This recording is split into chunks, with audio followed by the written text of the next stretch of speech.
Hello! Hello everybody on Twitch, if things are working properly. Hello, hello.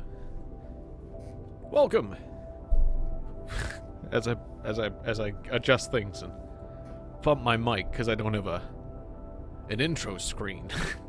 I just start right into things. Welcome to Tetris Effect. Welcome, welcome.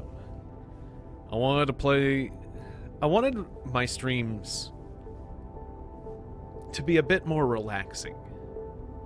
Because honestly, I've been having a lot of stress in my life. I'm not gonna get into it. I'm just gonna play Tetris. Tetris is very relaxing for me. And this game is designed to be relaxing if you want it to be. Today I want it to be, so. We're gonna do a brand new journey. Even though I played this game a fair amount. I'm just gonna do a brand new journey. Hello! Hello, Rosa. Good to see the chat working. Good to see you in chat. I made the title "Hearing Voices and Playing with Blocks." It's because there's gonna be songs. There's gonna be those kind of voices, but I'm also reading your words. I've managed to beat the game, but I didn't get good scores, so I'm gonna try again. I'm gonna start from the very beginning on normal mode, and then we're gonna work our way through the game again, basically. Because then we can just enjoy all the levels together. Oh, it's such a neat idea that it makes noise when you move, makes noise when you rotate, different noises. It's fun. All right. And then I'm gonna swap pieces. So I'll do an L here. Zigzag boy. Another L. I have played Tetris a lot as a kid. I always think of the Game Boy version of Tetris, because I just spent so much time with the Game Boy version of Tetris. I also think of the Nintendo version of Tetris when I think of Tetris, but not nearly as much. Because, well, I mean, there was just so many family trips. And all I had was that Game Boy. And just a select number of games, and one of them, quite possibly the best of all my Game Boy games, was Tetris. And in that Tetris, you couldn't swap pieces. You could rotate two different directions, but you couldn't swap pieces.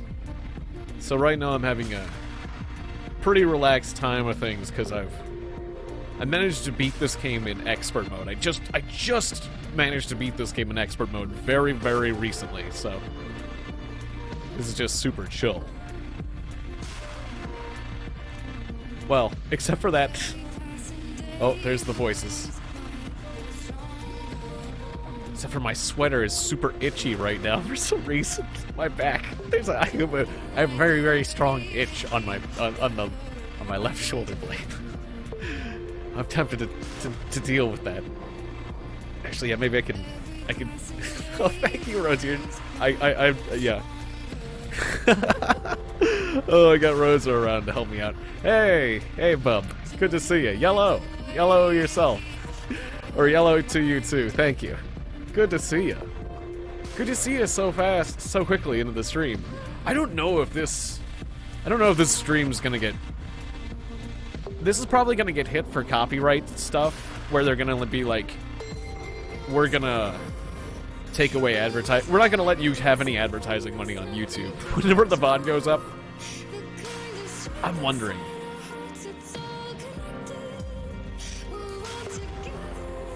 Also, how's the audio?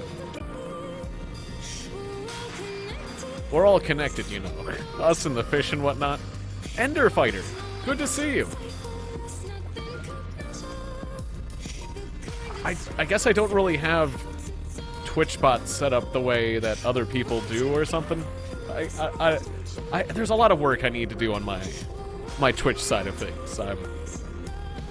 But, yeah. Thank you for the followage. And, all that stuff. Like, a chat bot, like, most people have a, chat bot for, like, for lurking.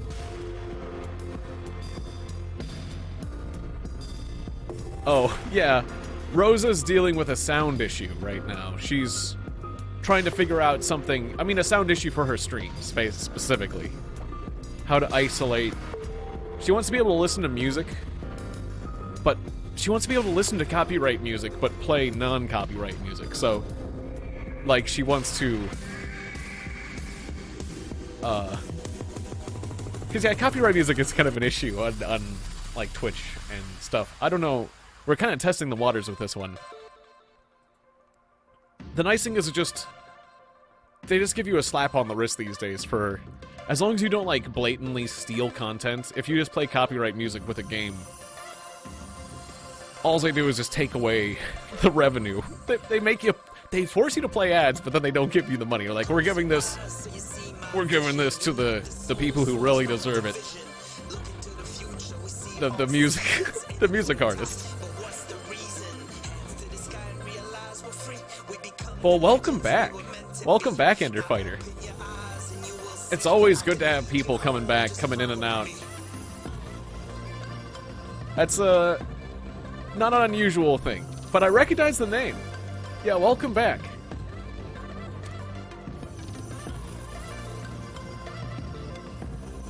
Yeah. Good to see you again. So I'm feeling pretty comfortable at this difficulty, but it's gonna change. It is gonna change. Oh, I've got, my max meter full. The thing is, I'm not good at building up for a Tetris, because I don't like to be stuck waiting for a line. But I'm gonna try to build up for a Tetris. Let's see if we can make a Tetris situation happen, because, I mean, that's the name of the game. I'm mostly good at I'm happy if I survive. And Big Boppers! Good to see you, Big Boppers! Welcome to the chill Tetris stream. I just used one. Wait, is this gonna be a Tetris? Yeah, if I stick a line in there, I did a Tetris. Cool, I did myself a Tetris. I'm usually just happy to be living, you know what I mean? This is not, whoops, not making mistakes, so you're not gonna see me. You're gonna see decent gameplay out of me, but what you're not gonna see is a lot of Tetrises. I really wish I was better about intentionally doing the Tetris. Which is the name of the game, though. It's like, that's the name of the game. You gotta get the Tetris. If you're not getting the Tetris, what are you doing? You're not gonna get the high score. You're not gonna win PvP. Well, okay, so I'm using the special ability. I usually mess up when I use the special ability. When we're using the special ability, it gets extra trippy. This one, it shoots triangles. It's shooting triangles everywhere. It's like that guy from Dragon Ball that shoots the triangles. It's like Koopa Troopa with the triangles, trying to kill Mario. That's what it is. That's a Tetris. Hey, we did a Tetris. I did myself a Tetris. You did a Tetris. Look at that. Now we're getting songs. Alright, I gotta try to peek over at the chat more.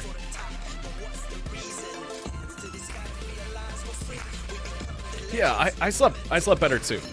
It's good that we, it is like... Wait, we're also trying to take down Sans. It is like fighting Sans. If that's something that happens, I would love to see that. I do need to... That's right, I do need to play... I'm in a better mood these days. I should be playing the, not Undertale. What do you call it? Deltarune. Or no, that's not Deltarune, it is... Wait, yeah. Yeah, it is Deltarune, isn't it? Yeah. Or is it, like, now called... Yeah, it's not Undertale 2 or something. It's Deltarune, yeah. That they just released. Well, the demo for it, that's right. It's not fully out. People would be going nuts if it was fully out. But yeah. The new demo, that's different from the other demo that I played previously. You got it. Yeah.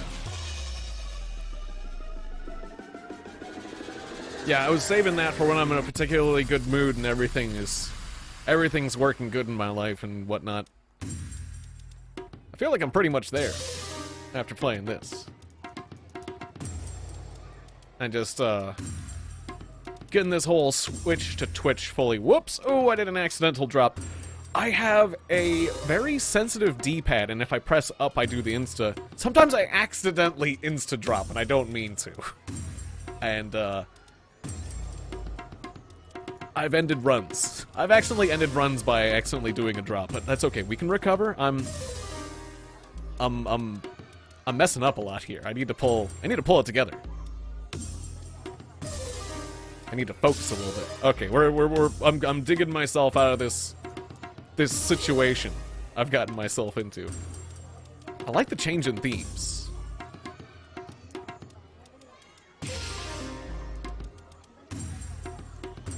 Alright, I just need to do... How many more? Like 20-something more lines? 24 more lines? Okay, that's not great. Alright, I'm overthinking things now. I just need to pull it together. Okay.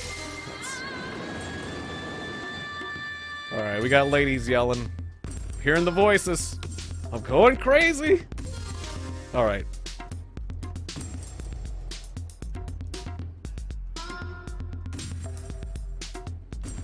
I'm just forgetting my basics. There we go. Okay, there we go. Now I got breathing room. That's better, that's better. Okay, I'm feeling better. Sometimes you can just kind of choke when you have a piece in your hands. It's like, wait, what do I do with this? Where am I gonna put this? I don't know. Just occasionally.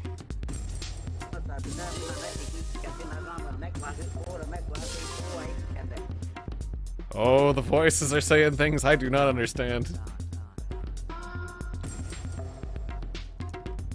Oh yeah, if I don't know what I'm doing, I can always just pull the switch out.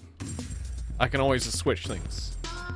I played the original Assassin's Creed. Whoops! I didn't mean to put that one up there. I played the original Assassin's Creed. And, I played Assassin's Creed 3, was it? Where you're playing the Native American guy.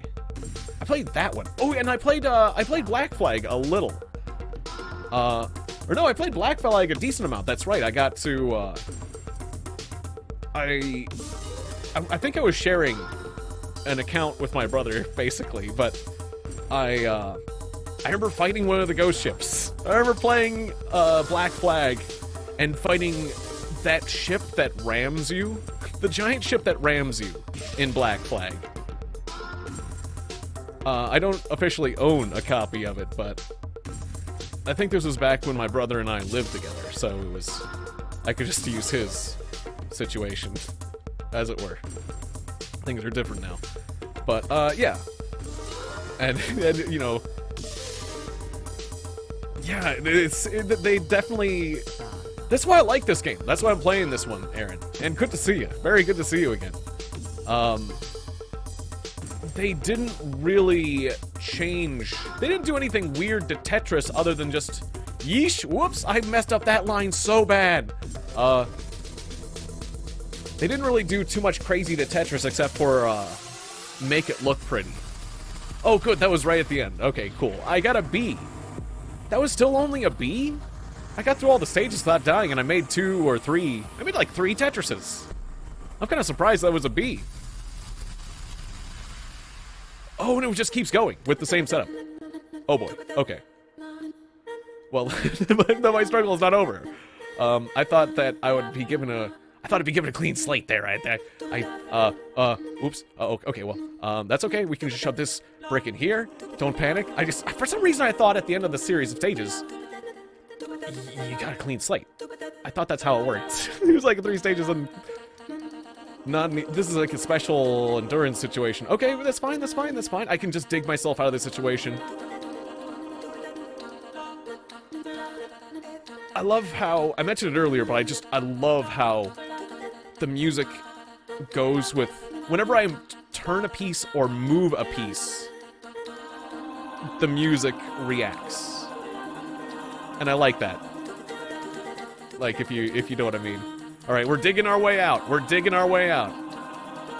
I got myself in a hole. See, I'm just trying to make things dramatic, that's all. You know, where you're like, you're thinking, is he gonna lose? And then, you know, you just dig my way out of it. And it's gonna be beautiful, because I'm not even gonna use this stupid L. I'm gonna use the real line to get us a Tetris. In fact, let's go into super mode. No, wait. Oh no, I switched! Hang on. Give me the line back. Alright, go into, like, special mode. Tetris! Oh, that's satisfying that I have survived, and now I have received myself a Tetris. I've earned myself a Tetris. Look at all that. Look at all that white zone. Okay, this is one crazy thing they did do is, like, this special mode. Whoa! I'm not used to it going pure whites. that is very... Whoa, I almost dropped and messed up there. I did a double drop by accident. Okay, well, still, Hatris. See that you got your jellyfish, and you got your Hatris, which is like an octopus, but it's the Tetris version of it.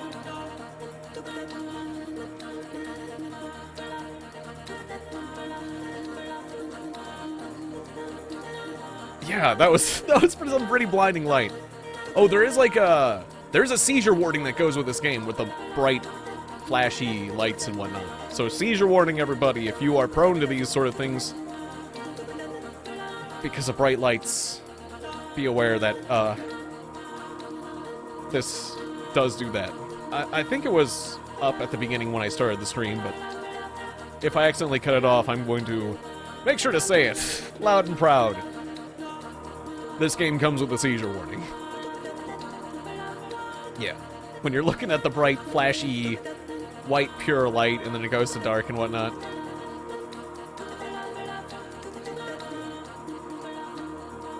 Alright, we're almost back down to the bottom.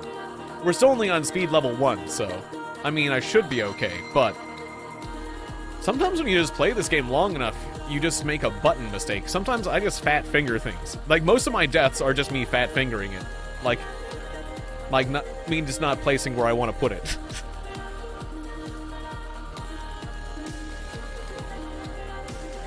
Oh, sorry to hear that.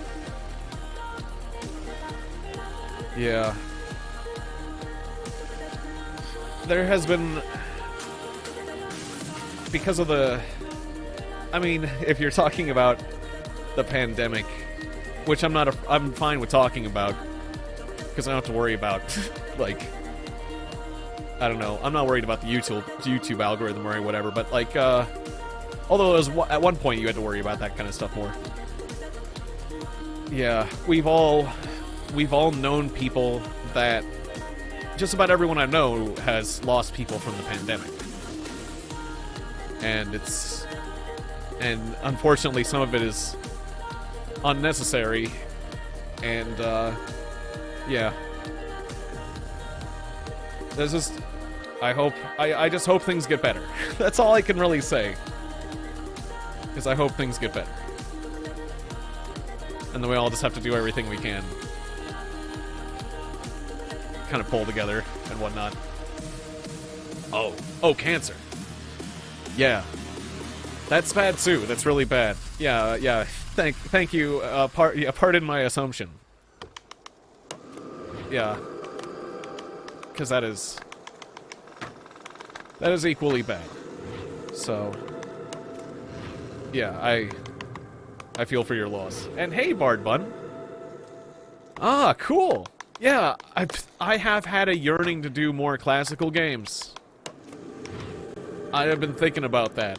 How I haven't been doing my classical games recently, because I've been doing a lot of Keymailer games and new games and stuff, and games from Steam that I bought and whatnot. And that's been great, but yeah. An occasional PS1, an occasional Nintendo game, or a Super Nintendo game. That's just part of who I am. So, I appreciate you saying that, Bard Bun. Oh, you're welcome. Yeah, loss is definitely a difficult thing to go through. So it helps to know you're not alone.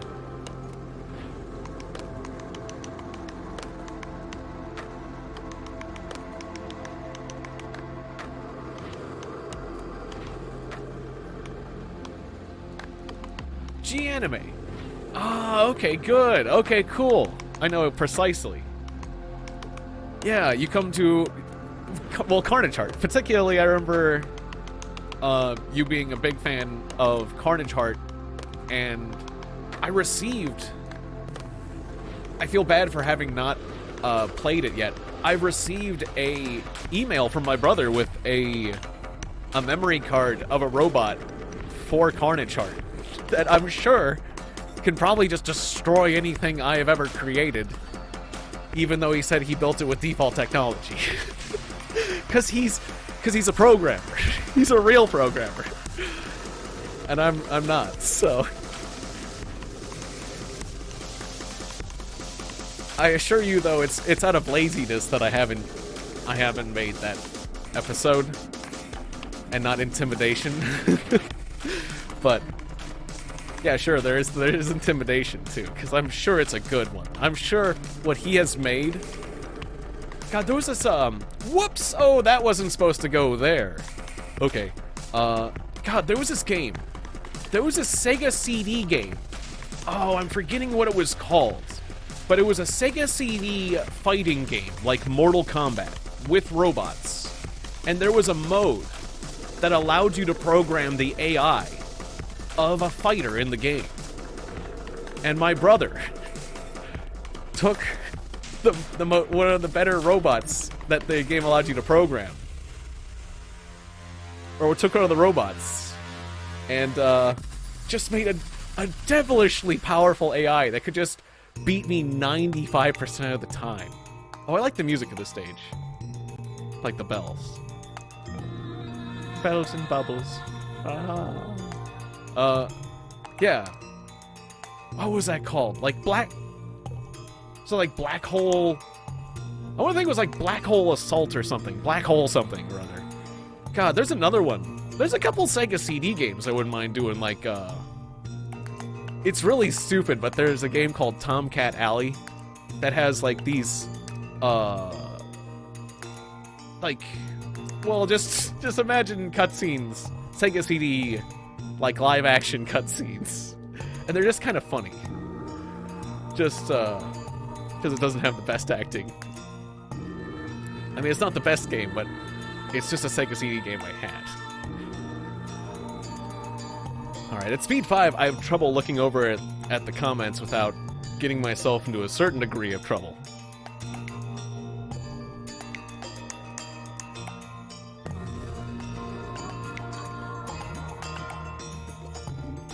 The game Detroit? You mean Detroit Stay Human?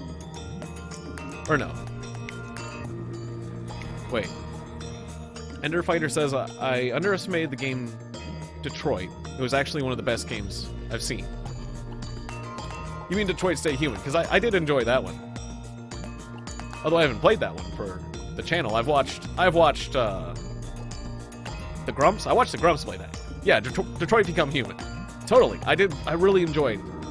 I couldn't help but watch the Grumps. I think I might have watched one other person play that. It's a very watchable game. It's one of those ones that's... It has tons of branches. I like the idea of, like, a game being a story as long as it has tons of branches, because that creates replayability. Like, there was those other games that were story-based.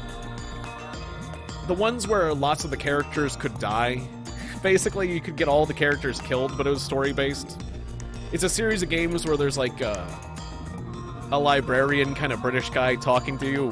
Well, you went and got your good job keeping your people alive. Oh no, you would, or he'll tell you like, oh no, you got your people killed. That's kind of sad, isn't it? Or whatever. I haven't played it for the channel, but you know the ones I'm talking about. Like, there's been 3 or 4 of them at this point that are kind of neat, because like, it's kind of like Game of Thrones, where all the characters can die, basically, if you screw it up. And, well, like, I'm not usually crazy about games with, like, QTEs. They're one of those games with, like, a bunch of QTEs. Like, quick time events. But, like, which I'm not usually a fan of, but when all the characters can die as a result of them, that's kind of interesting. Yeah. Well, you went and got all your people killed. Shouldn't have done that. maybe you shouldn't have done that. It's basically what he does. Oh, I watched the new Matrix film, and I really... Like, people have mixed opinions about the new Matrix film. I loved the new Matrix film, because he breaks the fourth wall like crazy. Yeah, those pretend horror ones. You got it. Like, on one of them, they're, like, on a ship, and they're, like, there's, like, gas that's making them go insane and think people are not, like... Well, like, it's like insanity gas, where people just go insane because of the gas. And the other one of the other games, it's like, there's actually vampires. But yeah, two of them, it's like... Two of the games, the people in them were just crazy. But in the next game, they decided... well, there was 3 games, and they were all... People are just crazy, and you should be careful with violence. But then they finally decided, you know what? People are gonna assume that whatever is a threat isn't real, so they finally had a game where it's just vampires. The most recent game was just vampires. It's like, people are just gonna assume whatever we throw at them isn't real. We need to actually throw a real threat. You know what? Just vampires. Yeah. Those are kind of games that I would love to play with someone when they're on discount. I don't think I would want to buy those games full price. But I end up, like, watching people play them. But there's a lot of branches, like, because of the way people can die and whatnot, that it makes it kind of interesting. Not as interesting as Detroit Stay Human, because there's just... Detroit Stay Human just has so many more branches. And when a game is just that big, or it just has that much effort put into it, just like Hades, it's just, there's just so much effort put into it that you can't help but say, which is one I've played a lot, and I haven't, another one I haven't streamed. I just have played a lot, and I have truly enjoyed it. I misjudged. Oh, we're getting up to speed 5. There's chancing, they increased the speed on me. I misjudged Hades. I judged... Hades was a book I judged by its cover because I looked at it and it's like, oh, this is a game that has like a Diablo-looking perspective. It's probably going to be like a Diablo kind of a game. Or some sort of other... And I saw like roguelite, and it's like, I don't know. For some reason, I just didn't believe the positive reviews. Just because, like, I don't know, sometimes I can't always trust, like, overwhelmingly positive Steam reviews just because of a few outliers, but Hades was the wrong one to look at that way. Hades is good. I had a great time with Hades. Oh, we're up to speed 9 suddenly. When the chanting gets serious, this one gets serious. I gotta get a bit more focused. 1 a.m. Yeah, have a good night. Have a good night, Ender Fighter. Thanks for dropping by. I really appreciate it. I'm in a line situation. I need a line now. I mean, I don't really need a line. I guess I could do an L. I wanted to get a Tetris. Oh, there's the line. Okay. A little bit late. Alright, well, here it is. Not quite a Tetris. Very close to a Tetris. Haha.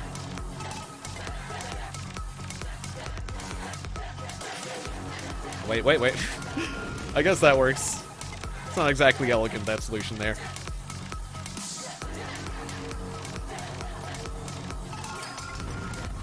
I wonder how this is going to go on YouTube. I really hope all this music is not copyrighted on YouTube. That would be a really pleasant surprise. We're testing the waters to see if any copyright bells or whistles go off. Because some games are classy, where they look ahead and they realize that people are going to be streaming the game, so they should clear everything out, but I don't know, it's kind of disappointing. Eventually, things get copyrighted, though. Like, just recently, my Overcooked videos got copyrighted. Because well,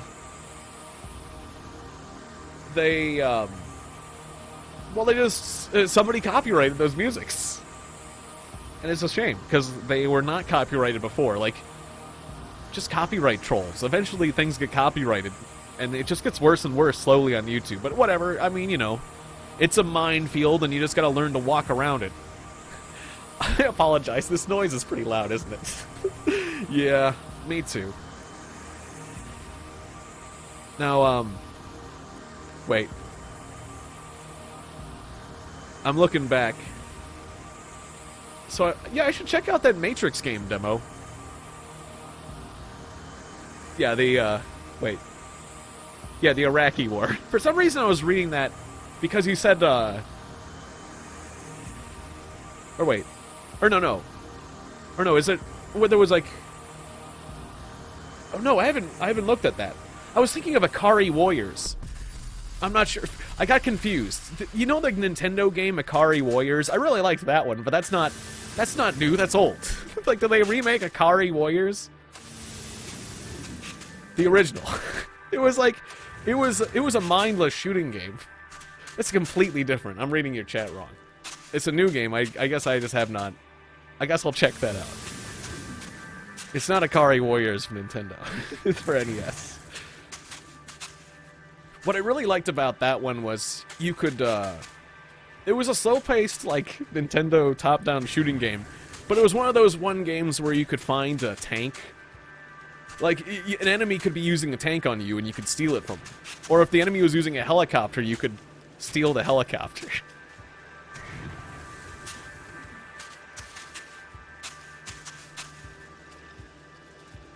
Oh. PewDiePie got copyright claimed by a company for his own music.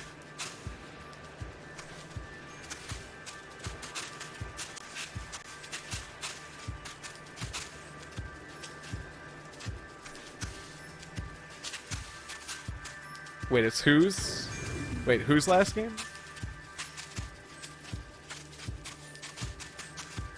But well, what song did PewDiePie get copyrighted for? Was it? You know, the famous one is that bitch lasagna song he made. Oh, we got to the different part of the song where it's like, I like the themes. Like, this is a sand theme. I guess he had other musics, but that's the one that, like, he got a bunch of people to sing for whatever reason.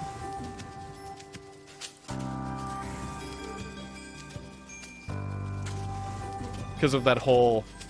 Might have well been that one, yeah. Because, yeah, he got tons of people to subscribe to him because of the whole, like, T-Series thing. Like, there's a corporation that's gonna have more people than me, so you gotta subscribe to me. Which... I don't know. I feel like there's a nuance in that message that kind of got lost. Like, corporations... Yeah, we don't want corporations to take over YouTube. But that doesn't mean we have to pin all our hopes on one individual.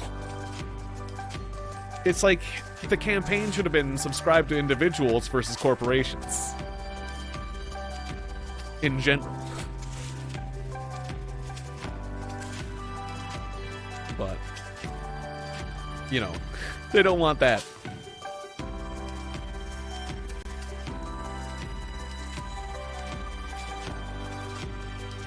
People don't want it. Corporations don't want that message out there.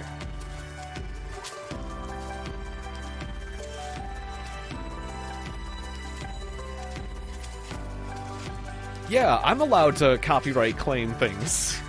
Like, people, the YouTube systems brought a lot of videos to me, basically. And it's just because my videos are old.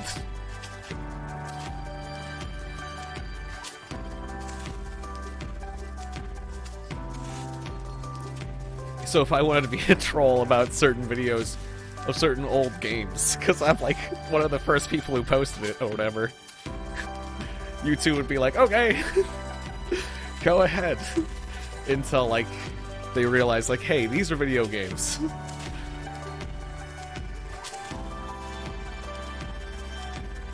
Yes, they're video games, but I was the one who posted it first. Copyright those people. Copyright claim all those people that have particularly, like, okay, so, like, cutscenes in video games come up 100% identical.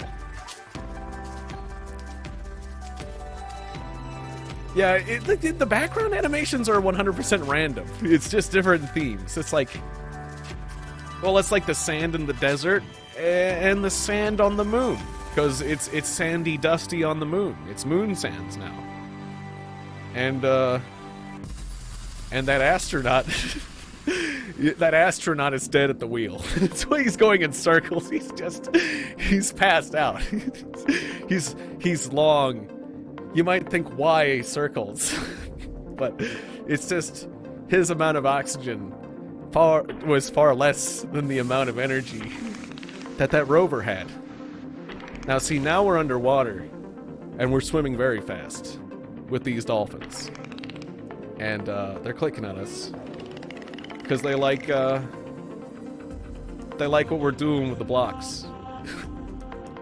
They're really into Tetris. I think they'd click a lot more if we got a real Tetris. I'm gonna try to save up for a real Tetris. So I want to try to not fill in a line, which is, it's hard for me. It's hard for me to get the actual Tetrises. Yeah, exactly. They're trying to distract me, trying to lure me into trying to do a Tetris instead of just surviving. But the dolphins, they desire the Tetris. And then they're gonna click. They're gonna make such a clicky noise. Oh, there it is. Okay, now we just need a line. Yeah, but whenever you need a line, you just do not get one. I hate... There it is! Alright, I'm gonna turn on the super mode. Oh wait, the dolphins don't click when I'm in super mode. Aw. I wanted to hear the dolphins, though. Alright, well, they appreciate what we're doing. Oh no, it's gone all white. What do you... Oh, the dolphins really... They really gurgled for that. I think the dolphins are getting murdered. It's killing them. Dodecatris. Wow. I got an achievement for that. That's my first Dodecatris. Now we're in a rave. What do you mean I only got 4 lines? That was a Dodecatris. Alright, now we're up to 7. I like how it's chill and then it intensifies. Yes, that's what it's all about. It's about murdering the dolphins. It's a conflict. The dolphins are trying to stop the Tetris, but they're being pursued. they're fighting. They're fighting this, but we're like the modernization. I don't know. No, I don't like that. I'm just trying to find a random explanation. There's more of them now. They're ganging up.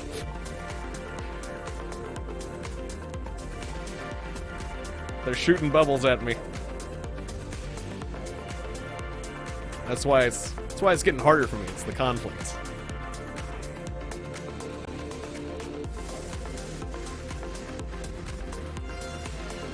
Oh yeah, it's because of the fishes earlier, yeah. Well, whoops. Oh, I didn't mean to put that there. Okay, that's a mistake. The jellyfish tried to stop us earlier, but with all their singing, they failed. All their singing couldn't save them. But the dolphins, they're blowing bubbles at us. That's much more effective. Super effective.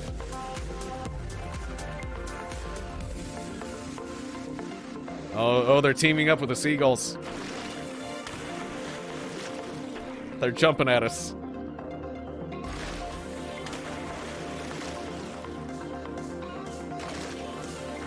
Every time we get a Tetris, we deprive them a bit more of their precious environment.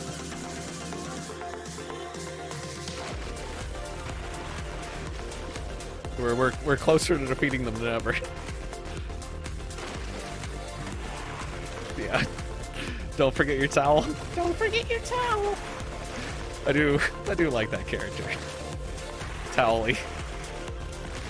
I like that character because there is a line where the creators of the show admit he's like one of their stupidest characters. You're the dumbest character ever. Like I like I like fourth wall breaks, and the new Matrix film just has tons. It has tons of fourth wall breaks throughout. Oh, we defeated the dolphins, now it's the city. We paved it over. We paved over paradise, and now it's a city. See, the dolphins are dead. Mankind has moved in. We're shooting laser beams of light everywhere, and there's pianos playing. See, this is what happens. This is what happens. The dolphins tried to stop Tetris, but now Tetris has built... has progressed. progressed things to the point where there are no more dolphins. There's no more sea life. There's no more nature anymore.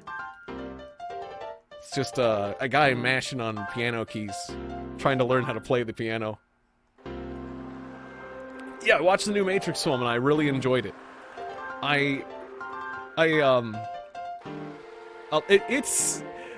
Not everyone likes the new Matrix film, and I can understand why. But I think the new Matrix film is hilarious. And I like films that make me think and make me laugh. And just a lot of the new Matrix film is the director or the makers of the film or the writers just talking to you about their opinions of like what they're talking about the audience's expectations. They're like showing you what their thoughts are in the writers' room. They basically reveal it at one point, like talking about okay, so okay, there's gonna be a few spoilers for the movie if you haven't watched it yet, but Keanu Reeves works for a gaming studio, and they talk about Warner Brothers like asking for a sequel, like making the fourth Matrix film. They actually talk about it, and they sit around in a room and talk about making something better than bullet time. And then later in the film, that's like exactly what happens. Basically, like they like the new film is constantly comparing itself to the old films. And at one point, like at so many points, there's just characters just talking about the new films and the previous films, and just completely breaking the fourth wall, and it's just so silly and ridiculous. The film kind of makes fun of itself and the previous films, and I appreciate that from a comical perspective. It made me laugh a lot. But it made me feel like they were listening, basically, without spoiling too much. It did make me feel like they listened to people and their opinions about the old films and their expectations for the new films, and made a film accordingly. And not in a bad way, not in a formulaic way, but in a... Okay, most films I don't think are exciting from an artistic perspective, but it feels like the directors of the film just got to have fun with this one. Compared to... The bar is pretty low. I have to admit, the bar is pretty low. It's superhero films and junk, you know? For American cinema. We're a long way away from... like, our films being interesting from an artistic nature. And so, to me, this latest Matrix film was entertaining from a creative standpoint, that it was just not what I expected at all. It is definitely not anything like the previous Matrix films. And I like it when films defy my expectations, and honestly, going in... my expectations for the new Matrix films, but the new Matrix film was very low. So I came into the theater with low expectations, and that did help my opinion of the Matrix, the new Matrix. But it did impress me, I must admit. So I guess overall, I think the film is better than the second two Matrix films. It's not better than the first Matrix film. The original Matrix film was great. I think the original Matrix film was awesome. He goes off at the end, flying away, and then credits, and you think, wow, what awesome, amazing things is Neo gonna do? Surely he's not gonna forget everything he knows and hit the reset button on his abilities at the beginning of the next film, and he does. But that's the thing, it's like it's always a reset button, to a certain extent. And basically they kind of acknowledge that in the film. Like, there's so many things they acknowledge that it pleased me that they acknowledge about their own process. I just like, it's really interesting because it felt like I was really looking under the hood of how they made the Matrix films. And normally a film just doesn't do that. That's like not a rule you break. They just break a lot of rules. And I like that. Just break the rules. Why are these rules? And it's fun. It's fun from... yeah. I wish more films were taking more risks. Like, I feel like the film took a lot of risks. There is one scene that I bet is going to be highly controversial, though. There is one scene that I can think of that is, it was uncomfortable. There's one scene that's very uncomfortable in the middle of a heavy action sequence.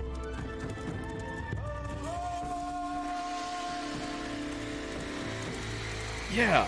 Yeah, Undertale was so creative. I like creativity, really.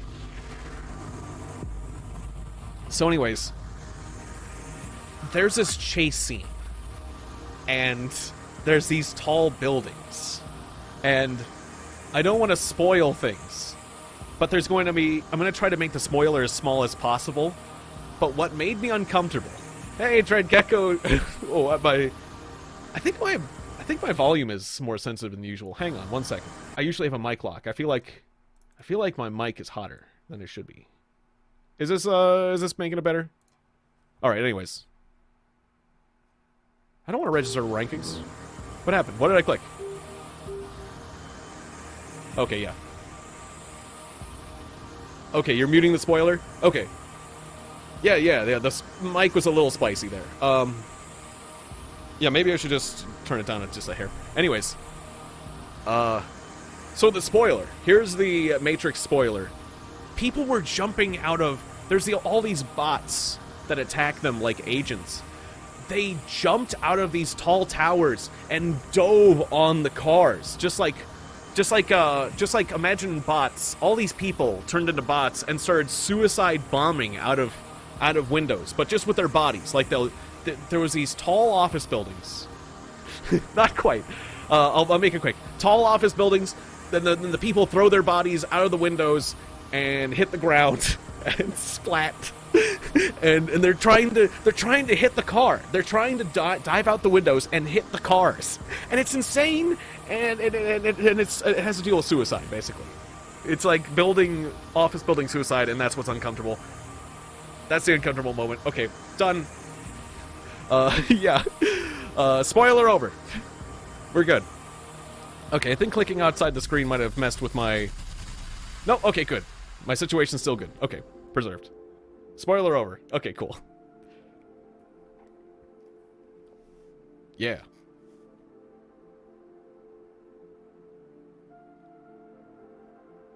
Oh. X-Morph Defense. I do not know that one, but I'll check it out. Yeah, I like tower defense games. They're fun. I've enjoyed tower defense games since I became familiar with the whole tower defense concept in World of Warcraft. World of Warcraft 3. There's just like so many weird World of Warcraft 3. I wouldn't mind. There's actually some weird old World of Warcraft 3 maps. Or World of Warcraft 3. Warcraft 3, that's it. I said World of Warcraft.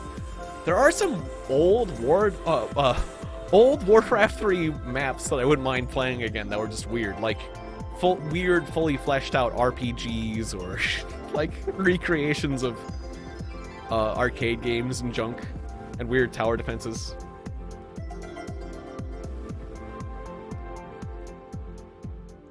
Ah, yeah, thank you. Thank you, Dread Gecko. I will. Yeah, have a good drive, or drive safe, and get home.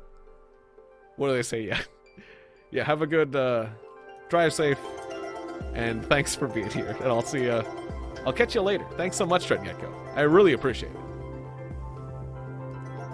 Good. Yeah. Yeah. We're done with the spoiler. Yeah, Dota 1 too. That although I actually didn't play Dota that much. I had friends that were huge into the original Dota. But there was I remember there was this weird tower defense / RPG. There was a couple of those. There was a bunch of different RPG maps that I had downloaded. But I remember there was one in particular I really liked that had a silly theme. It was like the Defenders of Mayo or something like that, where you were trying to defend a mayonnaise factory. And there was all these creatures that hated mayonnaise and wanted to destroy the factory. Well, for example, like one of the enemies was the Easter Bunny, because of eggs. You know, because the Easter Bunny, chickens and the Easter Bunny like eggs, and they use eggs and mayo, so of course, just random. Everyone in the world who hates mayo is coming to destroy the one factory that makes mayonnaise. And the interesting thing about the game was it was a tower defense, but it was also an RPG at the same time. And it had like a bunch of different characters with different abilities and stuff you could upgrade. There was just certain games that were surprisingly fleshed out. There was another one that was a weird RPG where it was like a really big map to try to create like a semi-open world RPG situation. The biggest map you could get on Warcraft 3. And there was monsters that would respawn. And you could play as an RPG character, or you could also play as a side and try to build up. And there was all these various sides, like RTS style sides that were unique to that particular map. And there was a couple versions of that, and that was interesting too. Because you could just keep leveling up to like over 100 and stuff.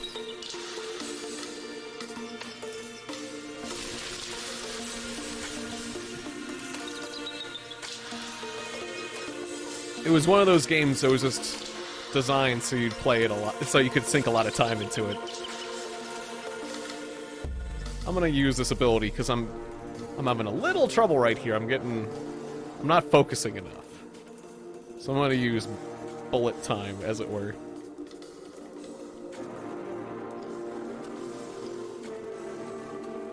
You get trumpets on this one. Oh, it always goes white if you do good enough on this mode. Hatris.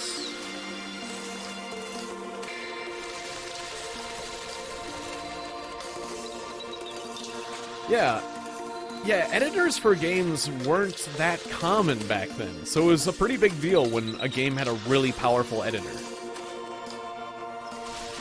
Only certain games, and it was a neat feature.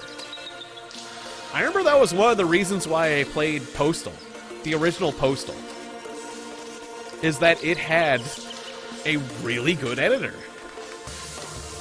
I remember there was a custom-made editor for, like, Doom levels. Custom Doom levels. But it was, like, third-party. I remember a lot of games back there, a lot of old DOS games, first-person shooters. That's right, I remember playing with a Duke Nukem level editor. the Duke Nukem level editor was really well made. I made some fun custom Duke Nukem levels that were just like, well, fun for me. They were just like my custom Doom levels, or my custom Duke Nukem levels were mostly just like giants. Imagine a giant room with a crap load of monsters and weapons. And like maybe just a little wall so they don't all shoot you at once from the start. And then you can get out into the giant arena and have fun. But it was just like there never was a Duke Nukem level that had like everything, like 6 of everything. Like, you know, the stuff, the kind of like what they call, oh, absolutely, I'll take more coffee. Thank you, Rosa. I don't have that. I don't have that editor anymore. I don't have those files. I wish I had those files still. And that, I mean, I'm sure I could run it through DOSBox. I bet I could track it down. But it took some effort to make those. You know, the editor was, it was really good for back then, but it was still clunky. I remember having to do some research to figure it out. But yeah, basically my stages were like, just like a little area so you don't get murdered. And then like all the enemies in the game and all the weapons in the game. Like the kind of thing that you call a little, I think they would call it a little Timmy level, basically. Because, you know, I was a kid, so that makes sense. Like a little Timmy kind of stage is this kind of stage that like a kid tends to do, where they just throw out all the tools. They just throw out everything. I've got a toy chest and I'm going to empty it out onto the floor. It's just like, but it's great because, you know, you can, if you cheat in Duke Nukem, yeah, the nostalgia of all creations, totally. It was really fun because if you cheat in Duke Nukem, you can go fight the boss. But what you can't do is fight 6 of the final boss. And it was really insanely challenging to fight like a bunch of just like all the enemies in the game and a bunch of the boss. Like, even though I gave out in, you know, you just take like the best weapon in the game, like that crazy Devastator missile launcher, and just be firing that rapid fire, though. if you wanted to make some progress, it was basically like spamming the best weapon in the game because I threw out everything out there. But and hugging Little Timmy is a nice nickname. Yeah, I think it is appropriate. But yeah, well, I remember doing that with a bunch of games. There was another one. I remember there was a RTS game, not RTS, a turn-based game that kind of was XCOM-like, that my brother enjoyed, that had a good editor. I forget what that was called, what the game was called. I don't know. I'm gonna get back to this. Maybe it'll trigger in my mind, because I had the game paused to afford me more time. Thank you for the coffee, Rosa. I love you.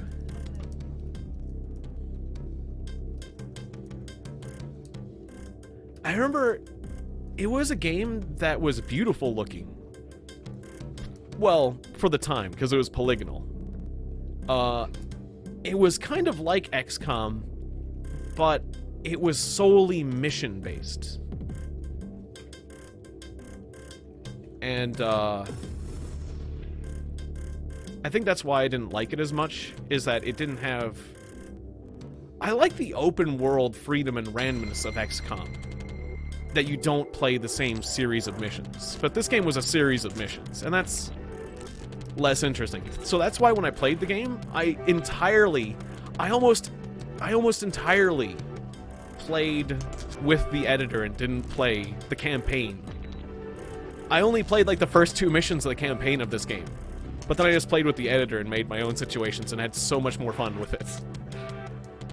I remember mostly watching my brother play it.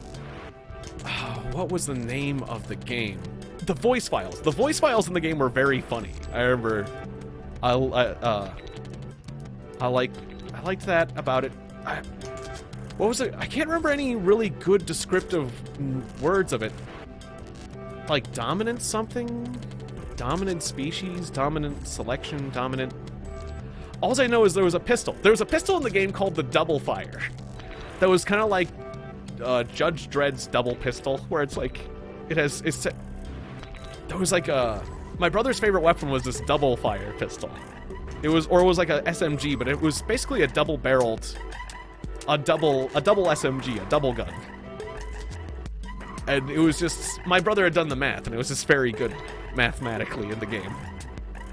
Even though we've tried to make, even though in real life we've tried to make guns that are just like basically two guns strapped together. And they don't really work out. But in the game it did. Sci-fi. Yeah,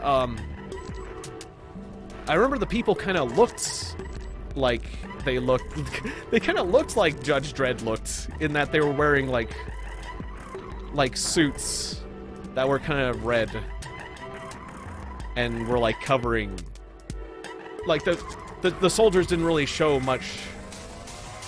They were kind of faceless soldiers. They didn't really show much of their body because they were just covered in like red kind of stormtrooper kind of ish looking outfits, if you want to call it that.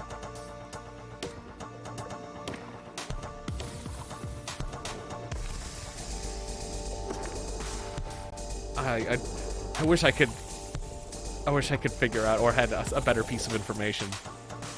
It was a fun game, but there wasn't a lot to it. So the editor for me made that game. I think that one might have been early Windows. Bard Bun.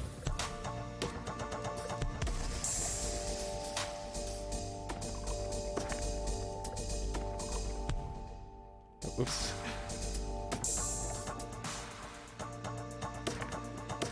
Yeah, I'm searching my brain right now to try to give... I don't feel like any piece of information I've given is helpful. Except for the double fire pistol, but I think there's like... Or it might have been a submachine gun, the double fire. I think the double fire is like probably the most unique thing I've given, piece of information I've given about the game. But if you look that up, I'm sure there's plenty of other things that'll step in the way before that. Oh, I think it's like a 1990s game.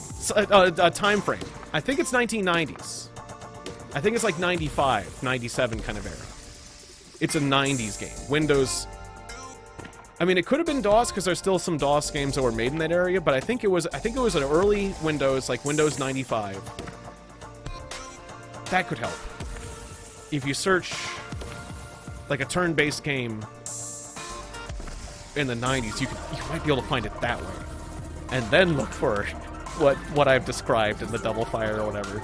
You might be able to find it. The year helps a lot. I know it was like an early 90s. I know it wasn't 80s, I know it was 90s. It was like that kind of polygon. Like a good early 90s gone. You know. A really early gone. A really early polygon. Like, really, really pointy. You know, like they're just figuring out these guns. They're still just working with guns.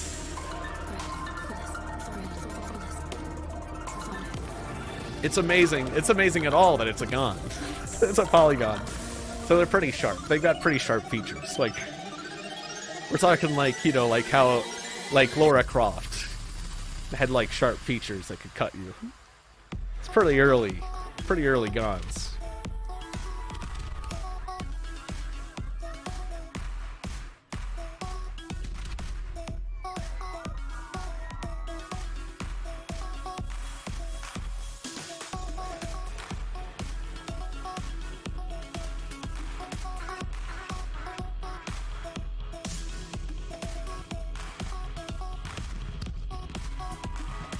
You were fighting aliens. I guess that's another key feature, is you were fighting aliens in the game. There was like various skittering creatures, and then like humanoid kind of creatures. They weren't like the kind of aliens, like mutant kind of aliens, not the kind of aliens that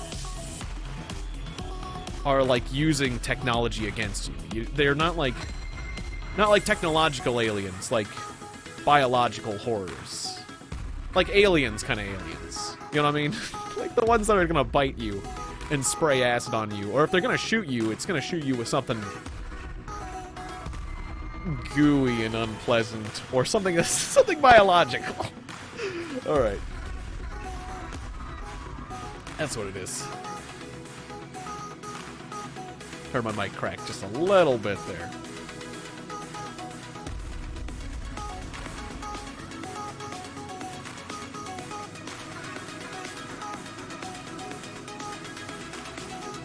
So I guess that's another piece of information about this particular game.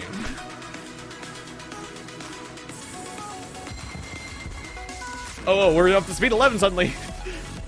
Alright, alright. I gotta focus now. This is the test.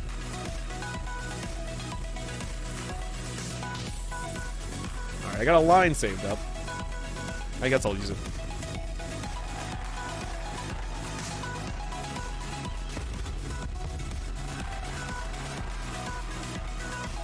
I got a special meter if I need it. Let's do one of these Z's. Hold on to that line for a second. Can I jam this in here? It kind of works. Kinda. It's a bit awkward. Oh, Syndicate Wars is great. I love Syndicate Wars. And I would love to play Syndicate Wars and the original Syndicate. I would love to play both of those again, because I love Bullfrog. I love Bullfrog so much. It's just, their games are well made. But no, it wasn't, I'm calling it the test because it's the first time that they, well, it's testing my abilities as a Tetris player, because the speed is 11. It's coming down pretty fast. They don't do it for many lines. I don't have to clear many lines at speed 11, but they're pushing me up to 11. And after it's generally been lower than that up to this point, and it is testing. I'm gonna have to use my special. I'm messing up a bit.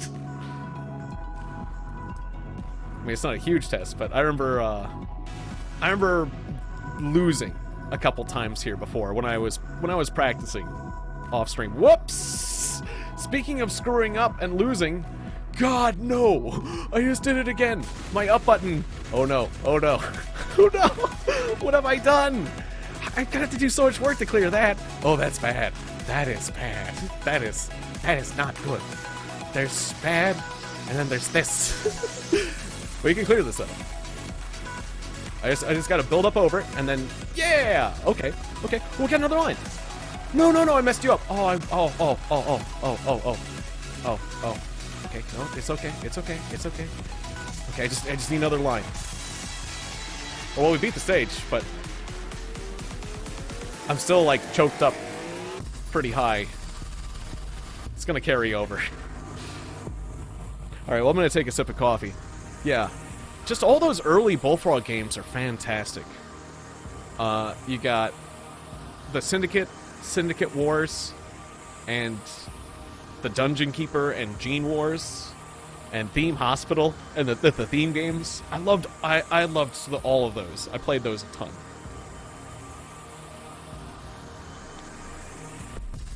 And I would always enjoy going back to any of those, basically. What I loved about the original game, Syndicate, is there was a panic button and drugs. There was 3 different drugs. And they took that system away. Like, maybe our game shouldn't be about... Especially because it was like a drug culture. Wow, I just dug myself out of this situation really fast. Impressive. What was I saying? Oh yeah, there was drugs. What I loved about the original Syndicate was there was 3 different drug meters.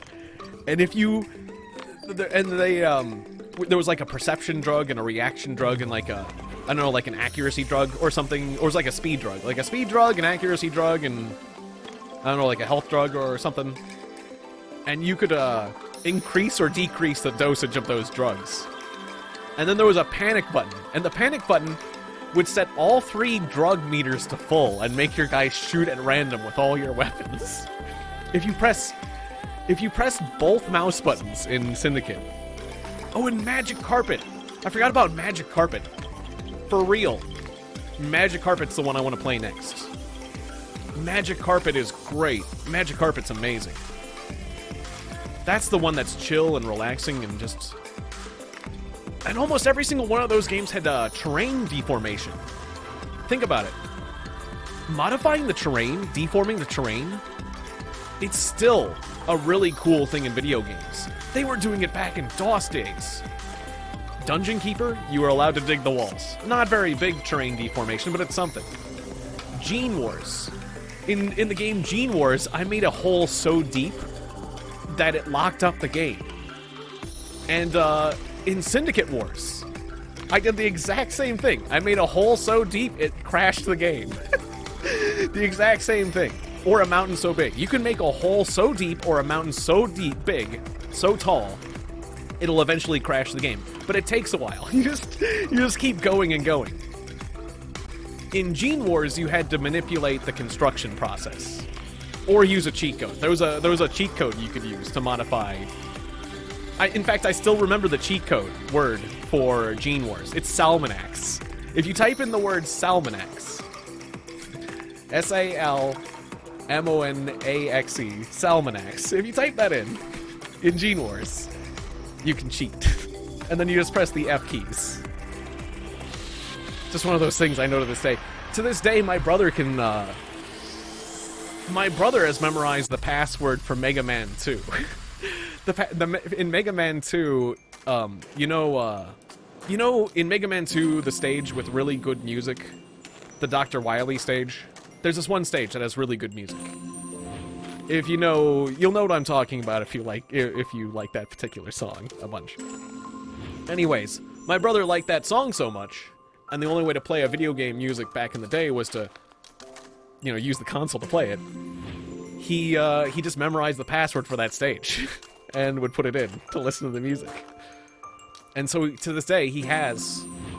If I ask my brother to put in the stage for the Dr. Wily stage, it's the Dr. Wily stage for Mega Man 2. He could put it in, which is this grid. It was like this big grid of things. Just like that, I like to dick around a lot in Gene Wars. And so I've got the cheat code for that game memorized. Salmonax. Just one of those things. That's just proof of about how much I've dicked around in the game Gene Wars. A lot. I liked it. It was a great concept.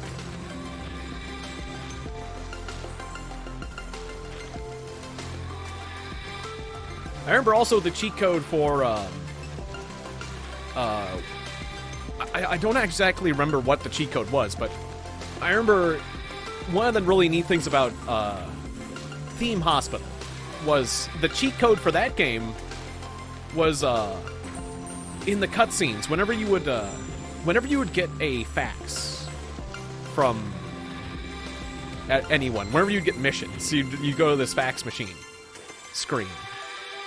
And in that screen, you could press the buttons on the fax machine. And I thought it was just a fun thing to do, was just mess with the buttons, until later I learned that there's a specific code. If you type in a particular phone number on that fax machine, and then hit dial, it'll ring. I think there was a couple. There was a couple secret fax numbers. And if you type them in, you would get different cheats, or different Easter eggs. And I thought that was really neat. Just like how there's a phone in the World of Horror. And there's some sort of secret involving that I haven't figured out. But I know I probably will eventually.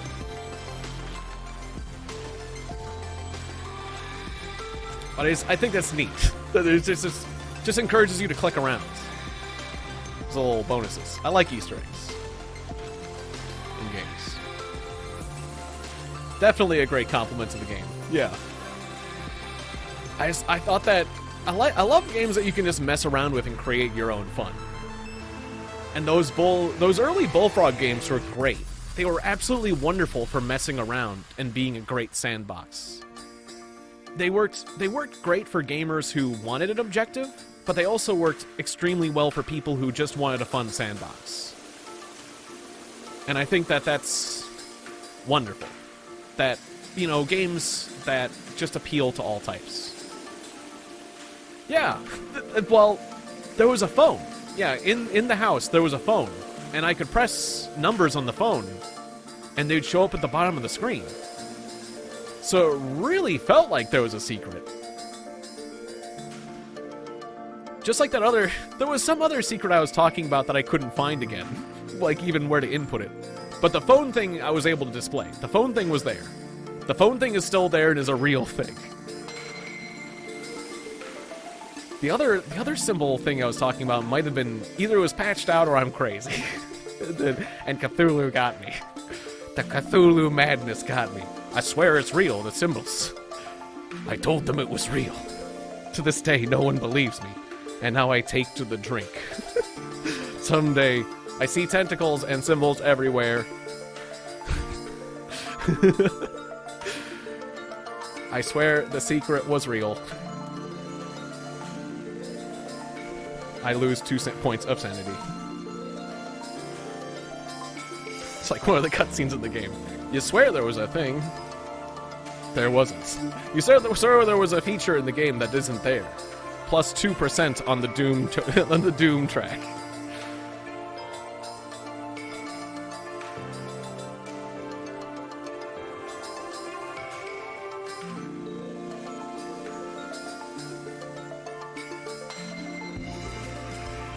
I do have an eye for Easter eggs, I guess. Yeah, I guess I am good at finding bugs in games and hidden secrets. I mean, my parents did tell me as much, basically, because... I mean, yeah, I found that classic bug in, what was it? Some of the classic bugs that are in the...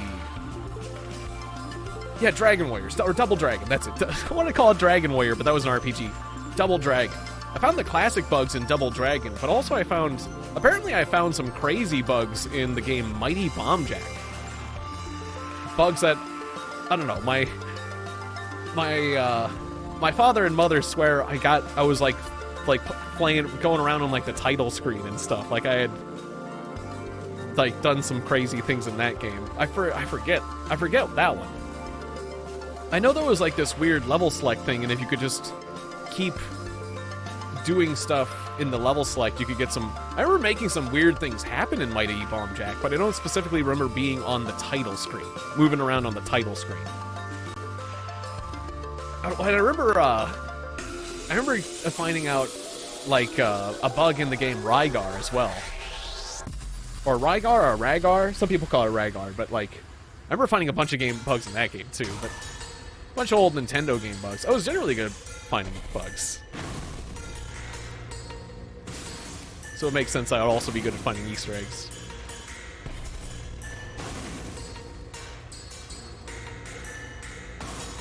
Alright, speed 11.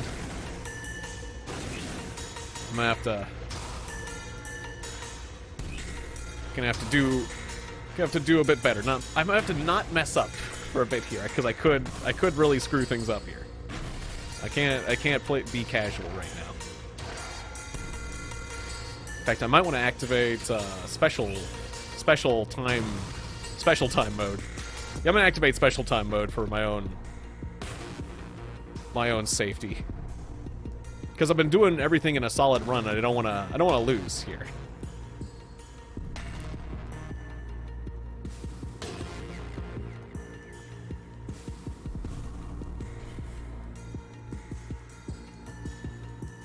I don't know how to put this. Just like that, alright.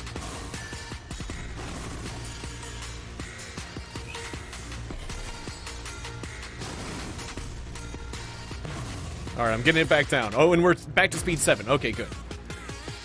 Okay, good.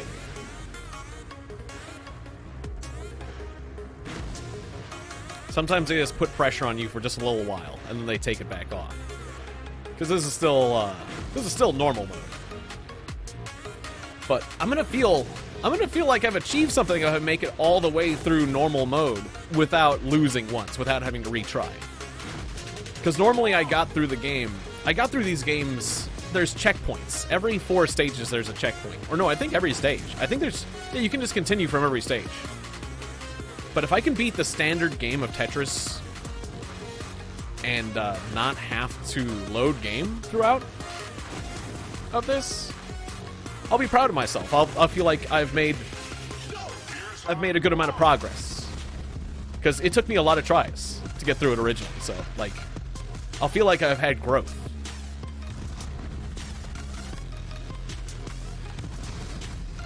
Because I was... It was just like a week or so. I think I've only had this game for like a week, but I've been playing it a fair amount. But, I've gotten a lot better over this past week, basically. Or maybe it's something like more like 2 weeks. But it hasn't been that long, considering I've been playing Tetris a long time. But I'm not used to playing with the ability to hold pieces. And that does help a lot, that I can switch. I'm taking advantage of that a lot. And also, in this game, you can do a lot of shenanigans with rolling around. If you notice, when the piece is at the bottom, you used to be able to pull some rolling pieces shenanigans. This game lets you pull a lot more piece rolling shenanigans. Like, if I went back to, like, Nintendo or Game Boy Tetris after this, I would feel like a worse player because I'm kind of spoiled by the additional abilities I've been given, if you know what I mean. There'd be an initial shock of like, oh yeah, it's more challenging. It'd feel harder. All right, I'm kind of choking up a bit because sometimes I just make mistakes where you're just gonna lose no matter how slow the game is because I just don't put the right piece in the right place. Oh, this one gets pretty fast. This one gets fast. So I definitely gotta create space. We're gonna need space on this one. Because things are gonna get spicy. Things are gonna get things get spicy on this island, let me tell you. The flames aren't just for show. It's gonna get real spicy. Oh, those drums are coming. They're smacking drums.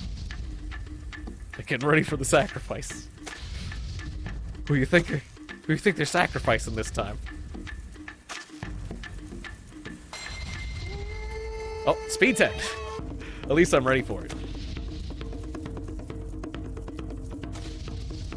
It's only gonna get worse. The volcano. She's an angry one. The volcano must be pleased. It must be appeased with the blood of a Tetris. Only when the blood of a Tetris has been spilled will Mother Volcano be appeased. Only then will her hot magma stop. I'm gonna slow because I'm messing up all over the place. I'm having too much fun joking about Mother Volcano. So if I don't pull it together, I'm gonna be losing. And I don't care for losing. So I'm using my special. Yeah, Cthulhu, Patan? Some people say Patagon, some people say Patan.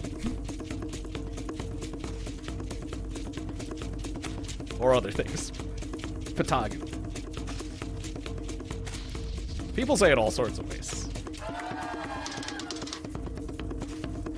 Fudge-erific! I think I'm screwed. I think I might be 100% screwed. Let's not give up, though! No! No, oh, I messed up with that line! Oh, we almost went through the whole game. Okay, where did I lose? Where did I lose? I want to see. Oh, damn. We went through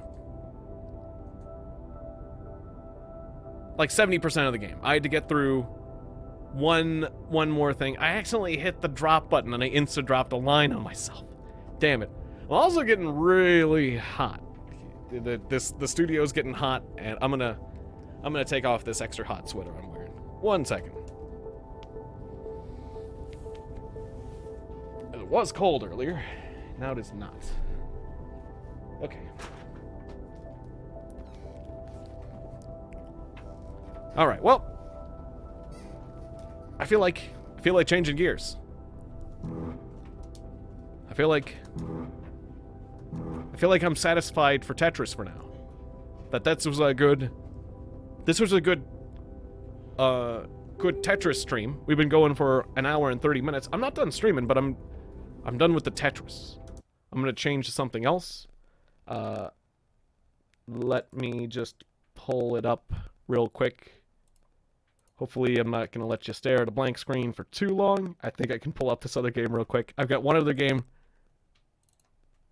that I want to play, I think would be appropriate after Tetris.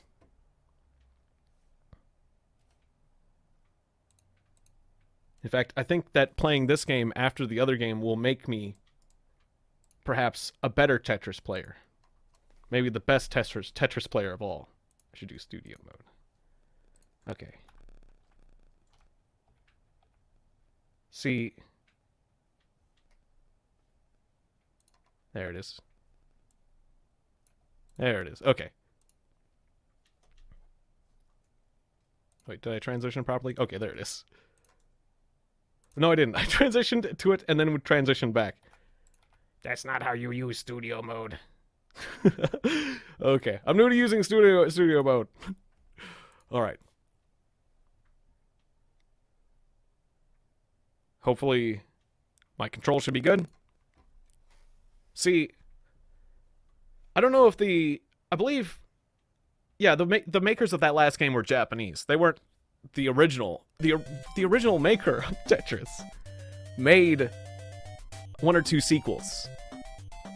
This is the real sequel to Tetris. If you want the true sequel to Tetris, here it is. It's Hatris. We're playing Hatris.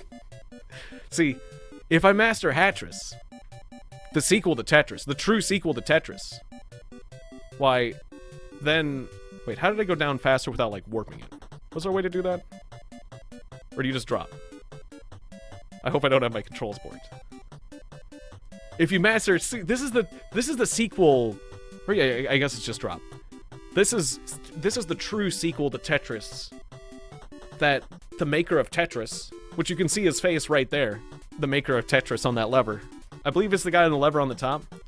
The maker of both of the people who made this game. This is his true vision. This is the true sequel. You know, that other game was more of an homage. But this is the sequel. This is the true sequel to Tetris. It's legitimately the sequel. This is the face of the maker of Tetris. Wait, what's his name? I want to see. Hang on. I'm gonna reset the game. I want to see the credits because this is legitimately a Tetris sequel. Hatris. It's hilarious. Alexei. Oh no, I wanted to read that. It was Alexei. Was Alexei who made it? Well, anyways, if you saw the credits, it's legitimately the guy. I don't know the guy's name, but it is in fact the Tetris guy who made this game. It's Hatris. I rented. I played this game as a rental. We didn't buy this one. The reference of Max Gentleman. Oops, I messed up those hats. Oh no. We've messed up the hats. What will we do now? I gotta fix this. But yeah, you match up hats. That's what you do. Cowboy hat over here.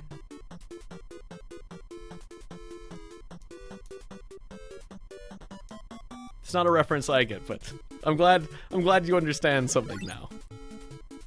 I'm glad that an epiphany, that Hatris has caused an epiphany for you of understanding. I'm glad. I'm very glad. And now I got a face. This guy's face. And if I hit the B button, I can do something. I think I can have this guy right.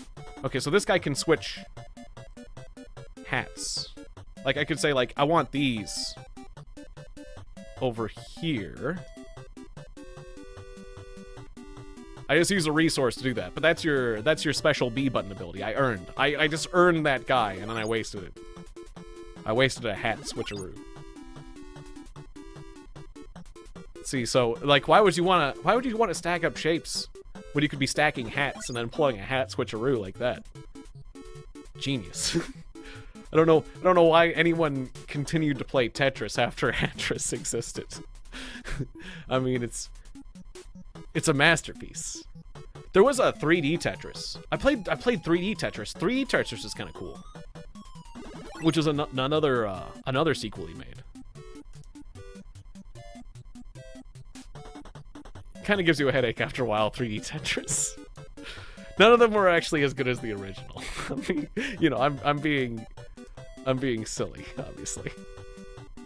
It is less stressful at the moment. It'll get more stressful. Cause like all these games, just like most of these kind of games, where they add more types of pieces, this game just adds more hats. We'll get more and more types of hats. Can't wait for those new hats. Try to imagine those hats. Oh, put a top hat on a cowboy hat. The phrase "putting a hat on a hat." Oh yeah, I could cash in my faces for money, but I need to keep my faces because I'm not good enough at this game to turn my special powers into points. See, we got a little derby. We got Frankenstein now. You see, this, when I was playing a bunch of Frankenstein games, I should have played this. Because this is clearly this counts as a Frankenstein game. Now we got Frankenstein in a little derby. Isn't that great? We got Frankenstein in a cowboy hat. Frankenstein wearing a top hat. If Frankenstein was wearing a top hat, I would feel significantly less threatened. I'd still feel threatened. But, you know, I'd have to give pause to see if he was. I'd probably give pause to see if Frankenstein was legitimately violent at that point. I'd give him a second to see if he's civilized, you know? Which I might not give him that opportunity if he didn't come. If he just came with no hat, or I don't know. I'm not sure if I'd trust him in a cowboy hat. But the top hat, sure. Because, you know, then maybe there was like a Dr. Jekyll, Mr. Hyde situation, you know? Maybe he's just going through a phase where he drank a potion. And he's confused. Maybe it'll wear off any second now.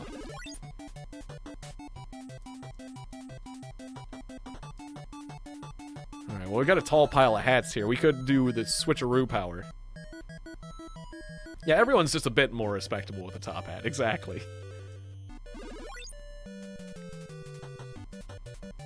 It's hard to be up to no good when you're walking around with a really tall hat. I mean, you can. It's just... Oh, I messed up. I shouldn't have put that cowboy hat there. Just not something I expect.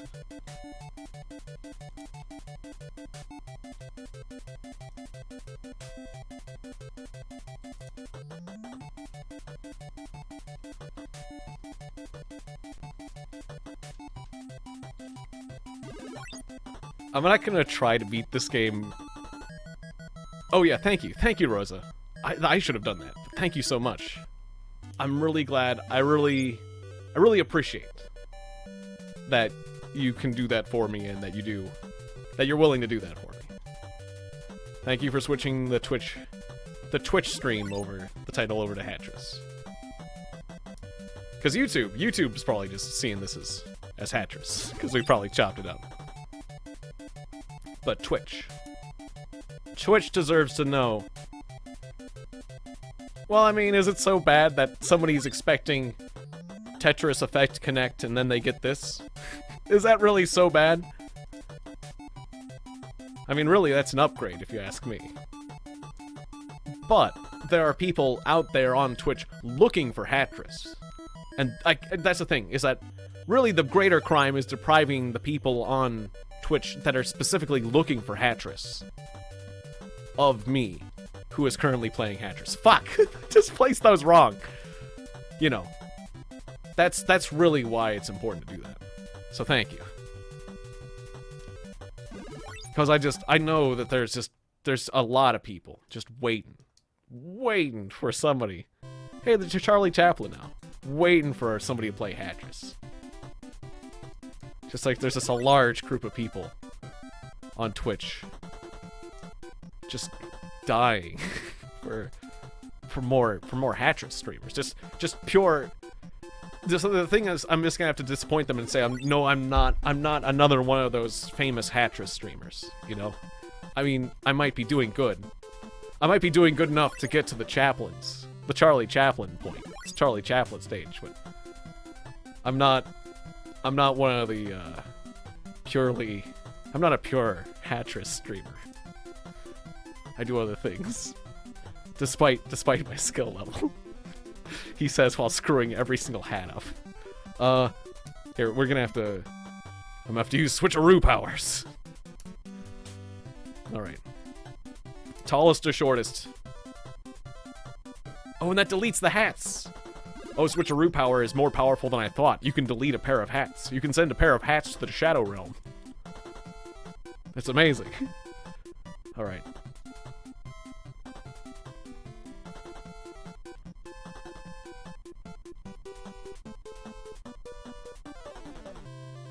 I hope everything's looking and sounding good. It looks alright, as far as I can tell. I'm glad I did this. I'm glad I switched over, just because I just want to have a fun, silly time. And I gave Tetris my best shot, but I also wanted to cool down. Tetris was getting, like...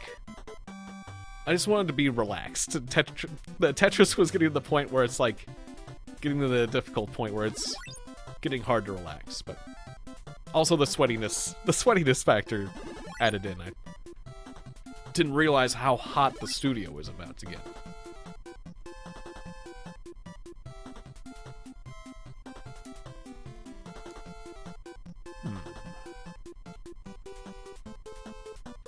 Guess I'll just put that over there. Oh, whoops. Oh, I could have done that the other way around.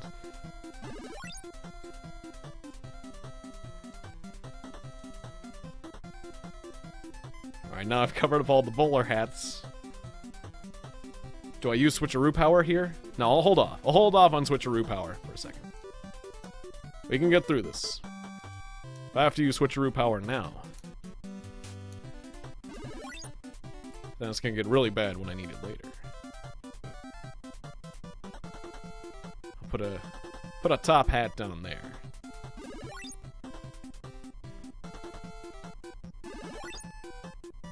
Alright.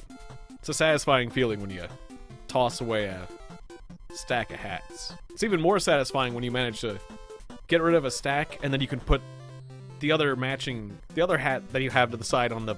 When you can put a hat on the same stack twice because you've taken it down a notch, that's even more satisfying.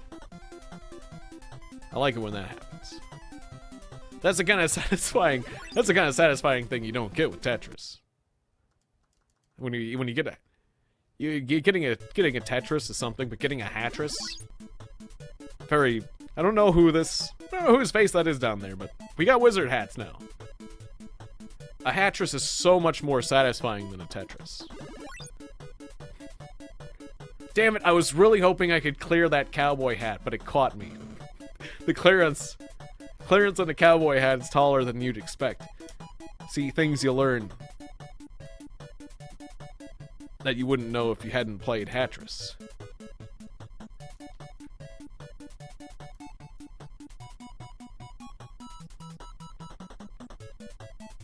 Whoops. Oh, I guess that works. Wizard hat. Alright, where do I put this cowboy hat? Put a cowboy hat on a derby. Get a baseball cap there. Alright. We got this working out.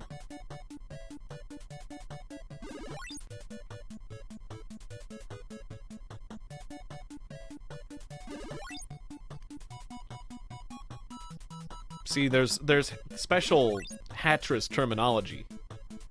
Hey! Hey, Big Boffers. Yeah, good to see you're still here.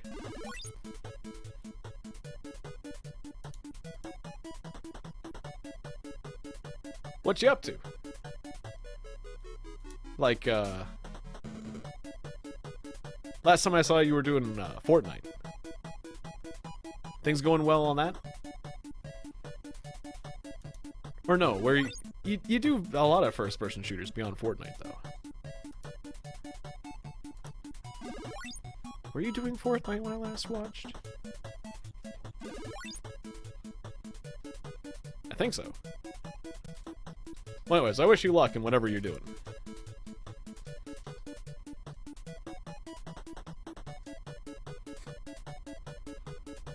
Yeah, Call of Duty, that's the one.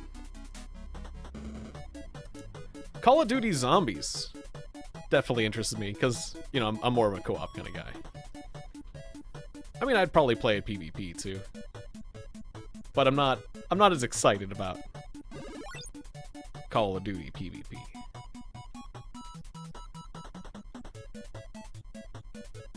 Anyways, I was gonna make more jokes about, like, Hatris. Like, there's like a well. You gotta make a well. All the expert Hatris players know you gotta make a well. You gotta build up the sides and keep the middle. Well, unless you're a different kind of player and you use like a side well strategy, but most players make a well in the center, like a central well.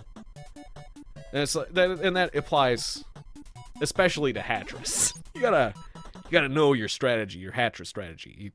People have made. Oh, we're up to Dracula's. People have made research papers about Hatris strategy. You know, because Hatris is very important to people. I mean, sure, Tetris is, but the really cool people and the really talented people, they strategize and theorize about Hatris.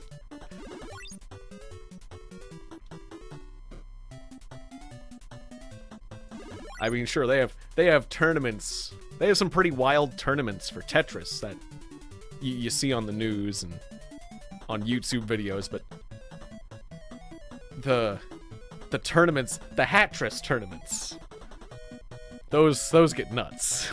the new tapping strategies. Sure, people have developed new tapping strategies to play Tetris, but the strategies they've developed specifically for Hatris is even more amazing. The incredible techniques, the Hatris techniques, only known to the Hatris community. Someday, you know, at some point, somebody's gonna make like a YouTube video about the world of professional Hatris.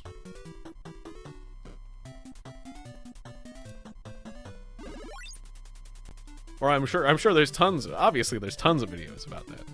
I don't have to tell you, the viewer. You know all about it, how amazing Hatris is. It's kind of amazing that we're even talking about Tetris when there's Hatris, when there's been Hatris. When we live in a post-Hatris world. You know, it kind of changed everything. It kind of just changed everything. You know, like other significant events.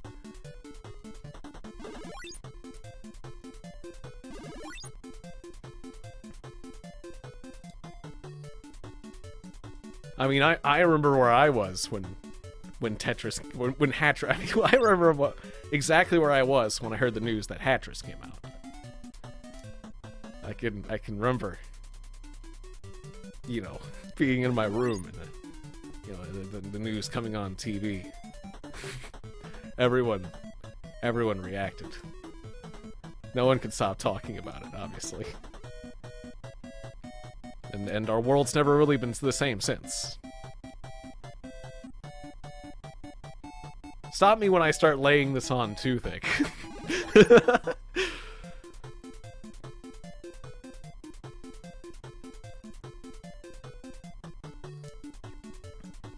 Alright, I guess I need to use my special power.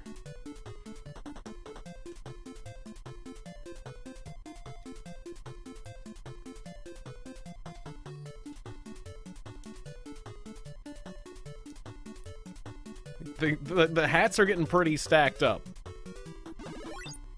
Ooh, oh, I can just put that cowboy hat right there. Nice. Alright. That went well. Oh, I don't know where to put the wizard hat, though. Okay, I'm gonna do, put this hat here, then switch power. Haha. I confound you. Yes. I'll take this, and put it there.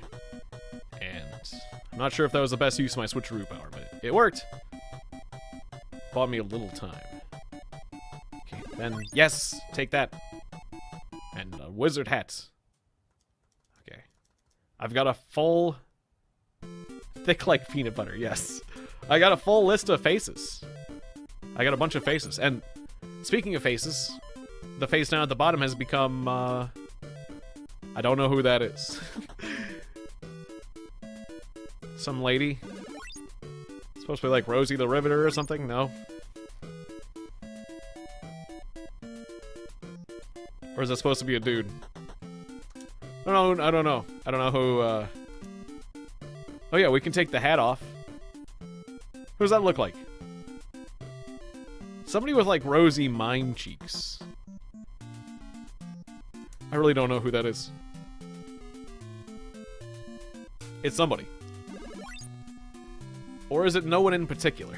Is this just a nondescript rosy-cheeked individual? Could be, but I feel like all these so far have been a reference to some sort of pop culture icon of the time. Considering it was like Charlie Chaplin and Frankenstein and Dracula. Oh, I shouldn't have put that wizard hat there. Now my derby's screwed. What have you done?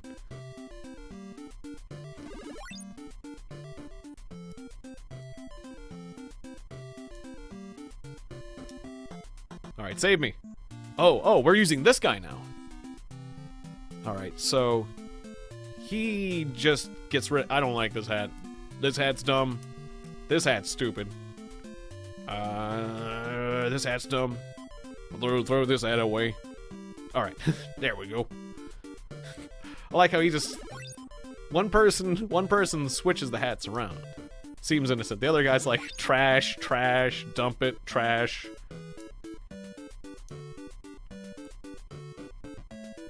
Throw it away. Throw all the hats away.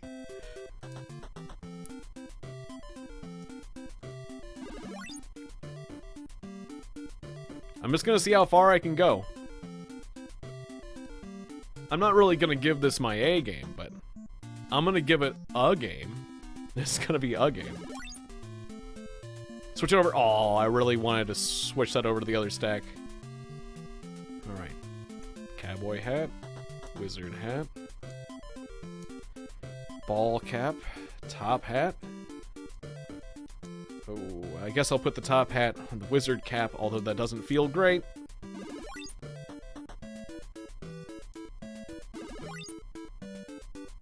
Old derby over there. Nice, nice. Keep my faces.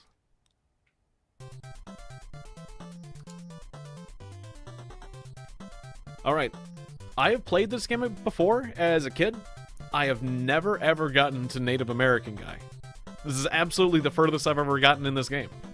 Which isn't hard. I don't think I ever was very good at Hatris as a kid. Oh, we got crowns. Look at me. These crowns are thick. It's gonna make that's not gonna make it easy. Look, they stack. They don't fit over each other. They stack high.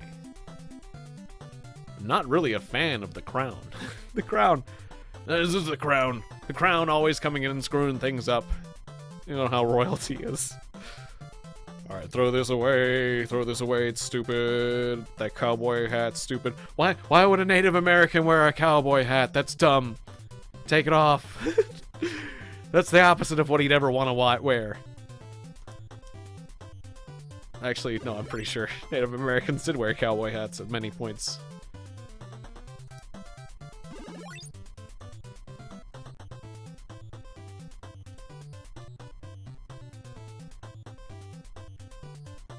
So maybe it is more appropriate than I would think. Alright, top hat down there. Crown, yes. Oh, that's not enough. Wow, crowns really stack up. I really do not like crowns. Crowns suck. I mean, look how terribly they stack. They're awful. They're garbage.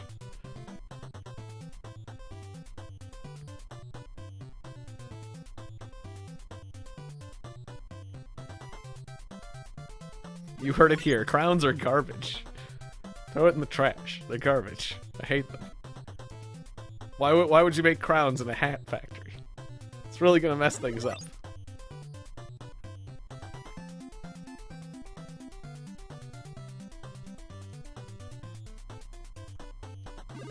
Nice.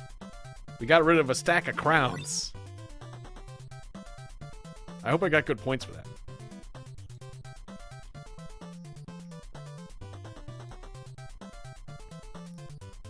Yeah, I'm sure they're worth it. Yeah, I think I got good points for it. We need to call in help.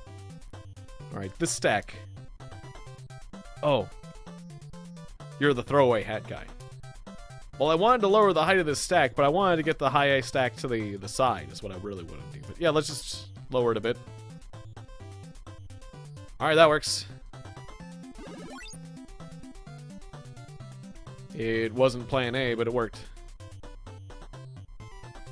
Oh, I wanted to reverse that order. Okay. That's all right. That's all right.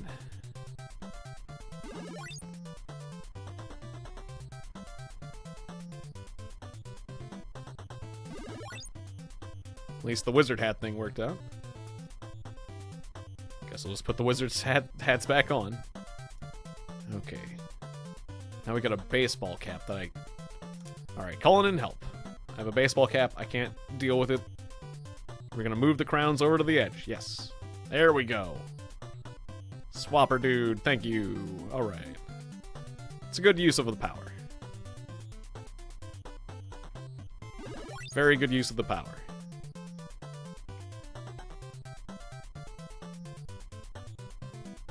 Guess derbies will go over there. We'll have to make a little sacrifice with the baseball cap. And I guess we'll do the same with that.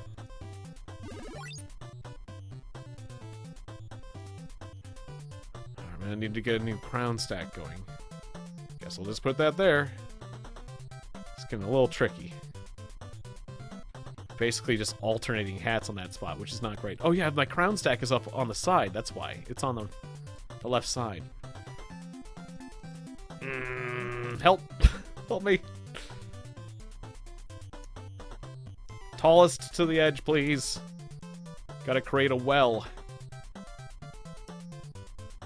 That means, by a well, basically what they mean is that your lowest spot should be in the middle. Because you have to move over to the edges, generally... Help me again. Generally, it's better to have lowered spots in the middle, so you have more room to maneuver. So you can kind of make your life easier. It's a strategic advantage to work from the sides. Because when things are dropping really fast, you're gonna constantly have to work to get over to the edges. If that makes sense. Well, that's a Tetris strategy. I'm gonna get my cursor off the screen. Oh, it's Abraham Lincoln! We got to Abraham. That's definitely Abraham Lincoln. Sweet. It's cool I'm making progress in this game. Like that, I really do feel like my Tetris skills have helped me get further in Hatris. Brushing up on Tetris actually did carry over in some small way to Hatris. I'm kind of surprised. Or maybe it's just that I'm an older person too. Let's check out Abraham Lincoln. Take a look at him. He looks evil. Abraham Lincoln kind of has evil eyes. His eyes are every single bit as red as Dracula. Hey, did you ever watch the movie Abraham Lincoln Vampire Slayer? Really bad film. It was a really bad... it's funny how bad it is film. It's like that movie, but he lost to the vampires. That's what it is. He lost. He became a vampire. Abraham didn't quite have what it took to beat the vampires. in that movie. Now he's got the red vampire eyes.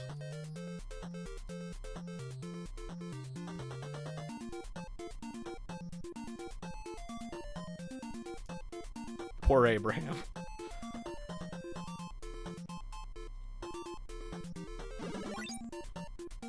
Alright, we got a lot of baseball caps to get rid of.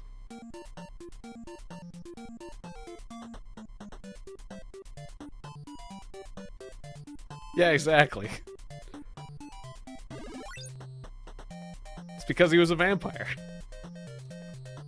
It all makes sense.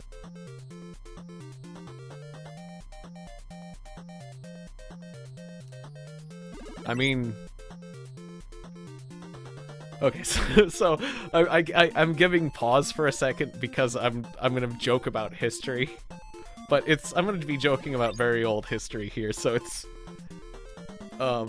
it's okay, but, like, I just want to keep in mind. I'm gonna let people know that this is a joke. But John Wilkes Booth was just a vampire slayer, that's all. Because clearly, he wasn't a bad guy after all. He was just a very misunderstood vampire hunter. That's all. It was a piece of wood. He shot him in the back of the head with a piece of wood. I think he also stabbed Lincoln with a wooden stake. No one really knew that bit. He shot him in the back of the head and then stabbed him in the heart. And Abraham Lincoln turned to dust. He turned into vampire dust. No one talks about how Abraham Lincoln in the theater turned into vampire dust and blew away with the wind. I'm trying to make it as ridiculous as possible so people don't take me seriously, because sometimes people get a little serious about certain history things. It's okay to joke. Somebody told me that it's okay to joke about certain things as long as enough time has passed. And I feel like we're at that point with Abraham Lincoln, but I don't know, it's a little touchy because of slavery and whatnot.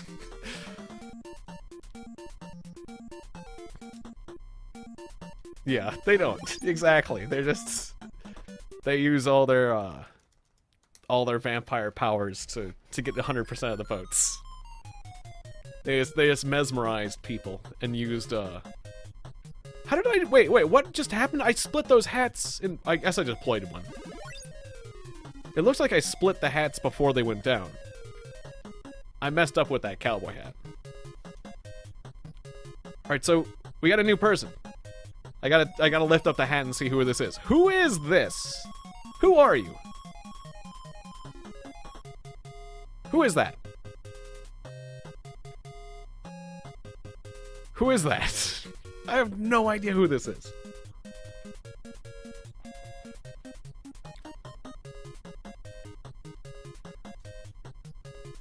Yeah, I totally agree, Aaron. At that point. Once I've talked about it that much. Once I've been that much of a preface. He's too fat to be Hitler, but he does have a little bit of a little mustache on him. I really hope it's not Hitler. I don't think Hitler wore that kind of like neck situation though. The little fancy little necktie. I'm pretty sure it's not. I don't know who it is. I'm pretty sure it's not Hitler though. I'm pretty sure we're not putting a hat on Hitler. We're not putting a crown. I pray to God that is not Hitler. Okay, so we've gone from I just keep getting the worst territory, don't I? I gotta can we go on? Let's not talk about Hitler. That's another dangerous piece of territory. I just don't know what he looks like. He does have a small mustache though.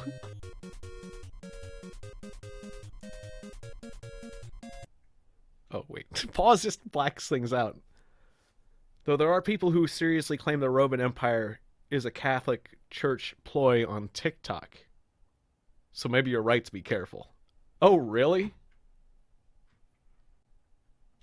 Huh. Tesla! You're probably right. Yeah, it's Tesla. Yeah, I bet you're right.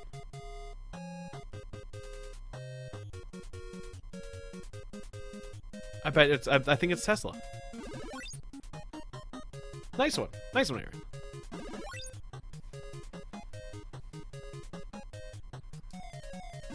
That seems like somebody they'd honor. It'd be a good person to honor. I hope it's Tesla. I believe you're right. And also, well done.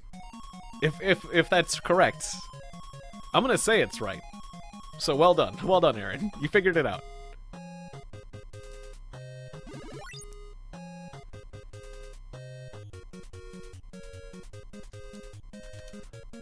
This is getting a little tricky. I'm gonna swap these.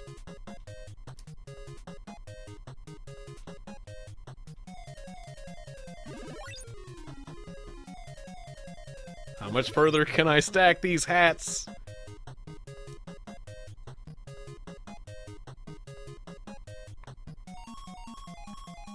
They didn't believe me.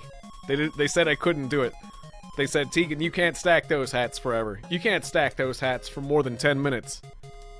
They said, I'll show you. I'll make more than, I'll get to shop 8. You won't get through more than 5 shops worth of hats. I'm gonna make it all the way to shop 8. I'll show you all. Ah, yes. There has been a bit of a revolution of interest in Nikola Tesla, which is good. I feel like he didn't, you know, society didn't appreciate him while he was still alive. But at least we can appreciate his works after his death.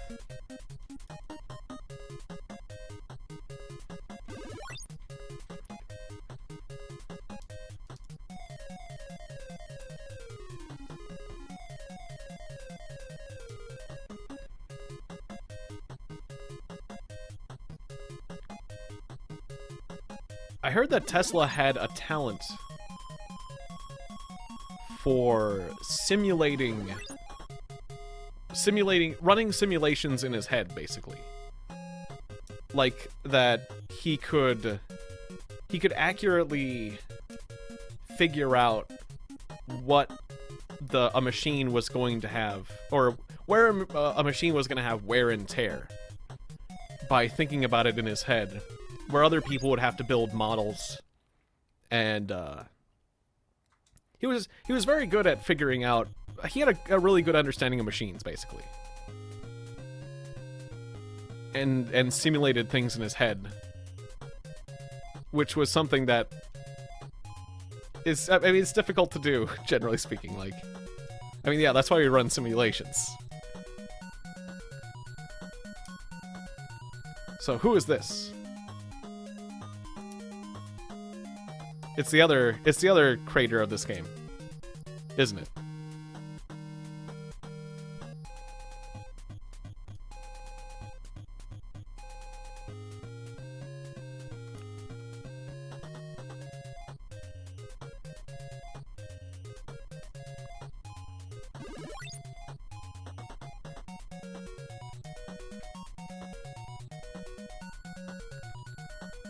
And yeah, sadly, learning about the history of Nikola Tesla is also learning how Thomas Edison was kind of a jerk at the same time in some of the things he did to discredit like Nikola Tesla's. It was alternating current and direct current, right? And Nikola's was the alternating current, if I'm remembering correctly. Yeah, so like he he electrocuted an elephant to prove a point. That whole thing. Like you don't want alternating current. You don't want to be this elephant, do you? Look at this elephant get electrocuted. That's alternating current for you. And it's like, and it was just completely false. It was just Just a crappy thing that he did. Because he was constantly trying to compete unnecessarily. Just capitalism. It's just capitalism at its best. Anyways. Is that the other maker of this game? I think so. I think it's supposed to be this guy who's holding the hats right now.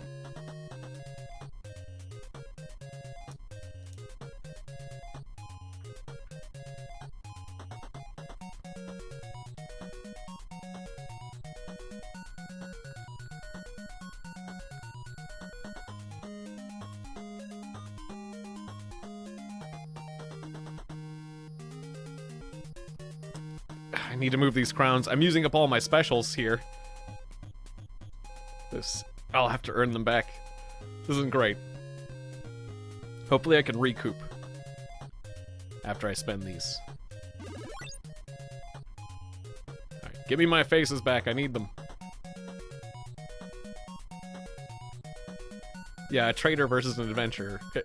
Yeah, exactly. Like, yeah, Thomas Edison was just a really good capitalist. We call him an inventor, but he really was just a businessman who mostly, like, facilitated and took advantage of a lot of inventors.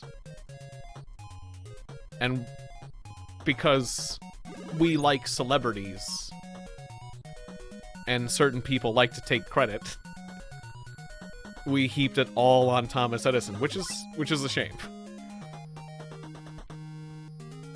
And that myth still gets taught.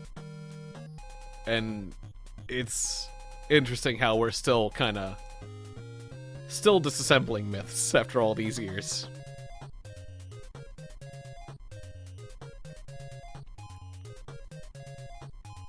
I don't know what to do with these hats. Just call and help. Help me. Okay, we're gonna take this stack of hats. Yeah, just switch these two. Oh, yeah. Yeah, oh, they definitely call him, one of the, they call him one of the greatest inventors in American history, basically. They give him credit with inventing everything that he had his fingers in. Which, that feels weird to me. I mean, people do that with artists, too, where, I mean, an artist... But I mean, the art world's different from inventing things, so it's very different. That's a different thing. Whoa! We get a cutscene! He's pulling a rabbit out of a hat.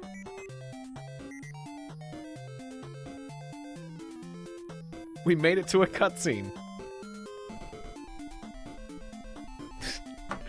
Pulled the other guy out of the hat. Pulled the inventor of Tetris out of the hat.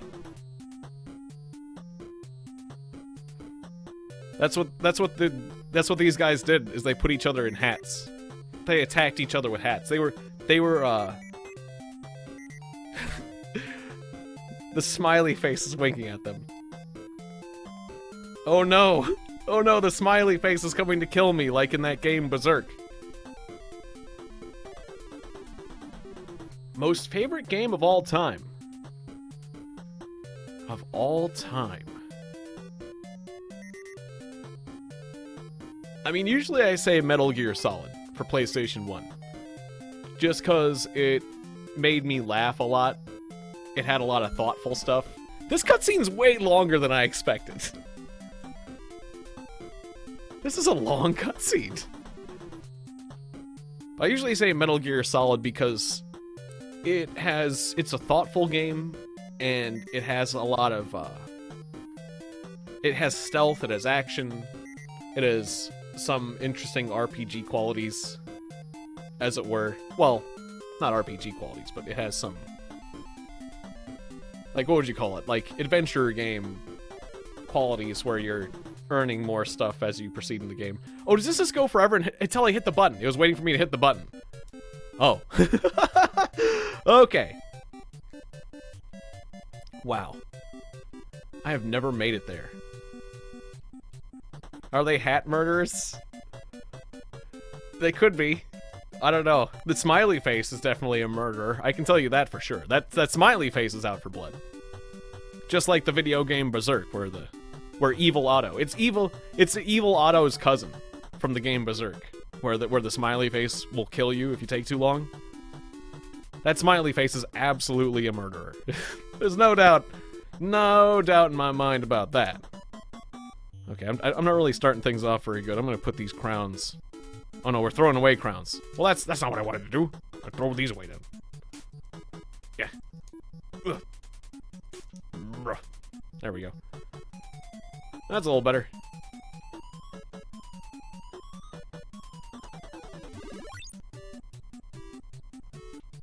But what else? What else are, like, some of my favorites? My favorite games of all time? I feel like I can come up with better answers. The Dungeon Keeper. The original Dungeon Keeper, I would say, is potentially my favorite game of all time. I really liked that one.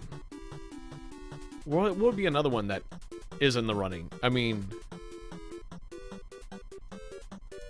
even though it's my symbol, I don't think Ultima 8. Well, I don't know. I really liked it, but don't think it quite is up there. I had a lot of fun with Ultima Online, but would I go back and play it today? Not necessarily. Oh, UFO defense. You know, Terror from the Deep. Man, Terror from the Deep is definitely way up there. In particular, XCOM Terror from the Deep was my first experience with XCOM. I ended up getting UFO defense afterwards, like a year afterwards later. But I got XCOM Terror from the Deep first, and yeah. That is a very strong... That's a very strong entry as, like, potentially my favorite of all time. That's a very good one. That's a very good one. It definitely would be up there. Without a doubt. Just because of the sheer amount of detail in that game. And stylistically. Stylistically, as a kid, it was just so advanced to anything else I had experienced up until that point. Like, I remember...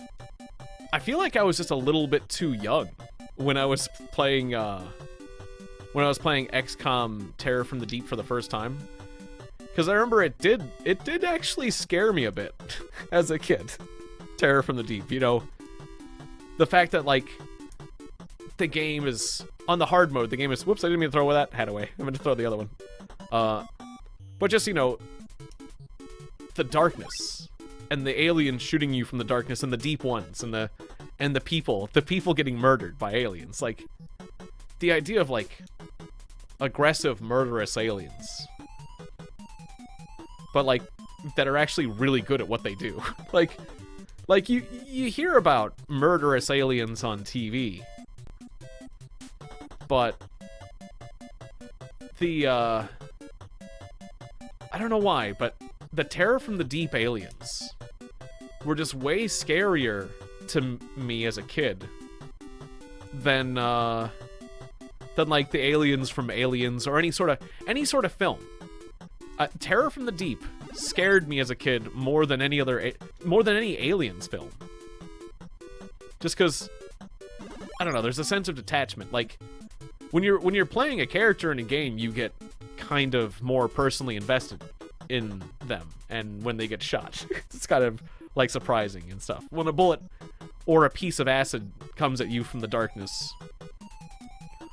Or, gosh, even worse, when those goddamn, like that, in Terror from the Deep, you know how there's that, like, brain creature that has a bunch of tentacles? And if they whack your character, they turn them into a zombie? But it's not just a zombie, it's worse. The guy is, like, a zombie, but when you kill the zombie, out pops another squid monster. The tentacles. Yeah, the tentacular things. And it's basically the same in XCOM. In original XCOM, there was those crab guys. who were basically the same thing. They could move really far. That was really scary to me. Like, that's worse than zombies. Because it's like, once you get rid of the zombie, then there's just another alien inside you that's already, like, fully gestated. Like, they gestate in a few seconds.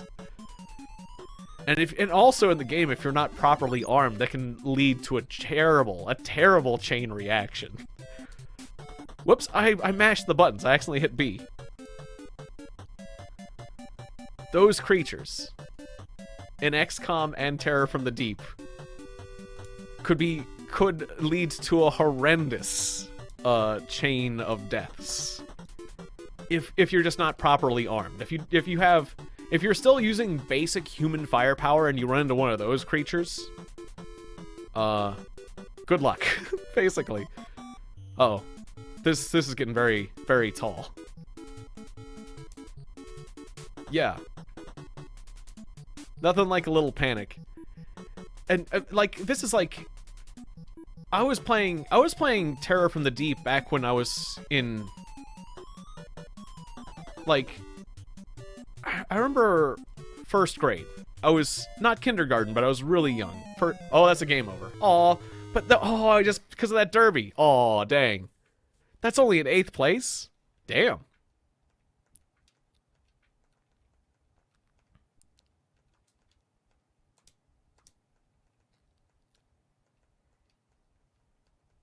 I was gonna put in sad.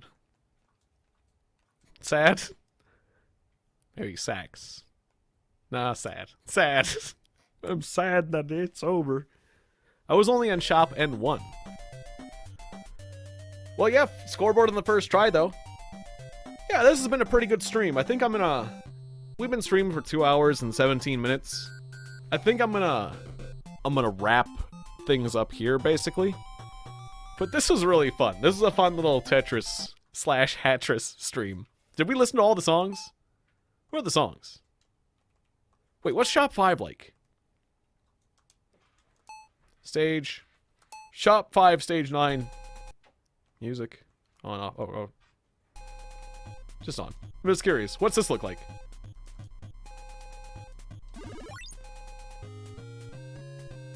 Was this basically where we were? I was just curious what it looks like. Okay, it's just the same basic faces. Okay. Well, anyways, yeah. It was great talking to you guys. And talking about all sorts of old games and stuff. Master of Magic is one of my favorite of all time. If I'm talking about, like, favorite games as well. Definitely Master of Magic is way up there, too. In that it blew my mind and junk. There might still be a better example than Master of Magic. I know it also was like a big thing on a big series on my channel. But yeah.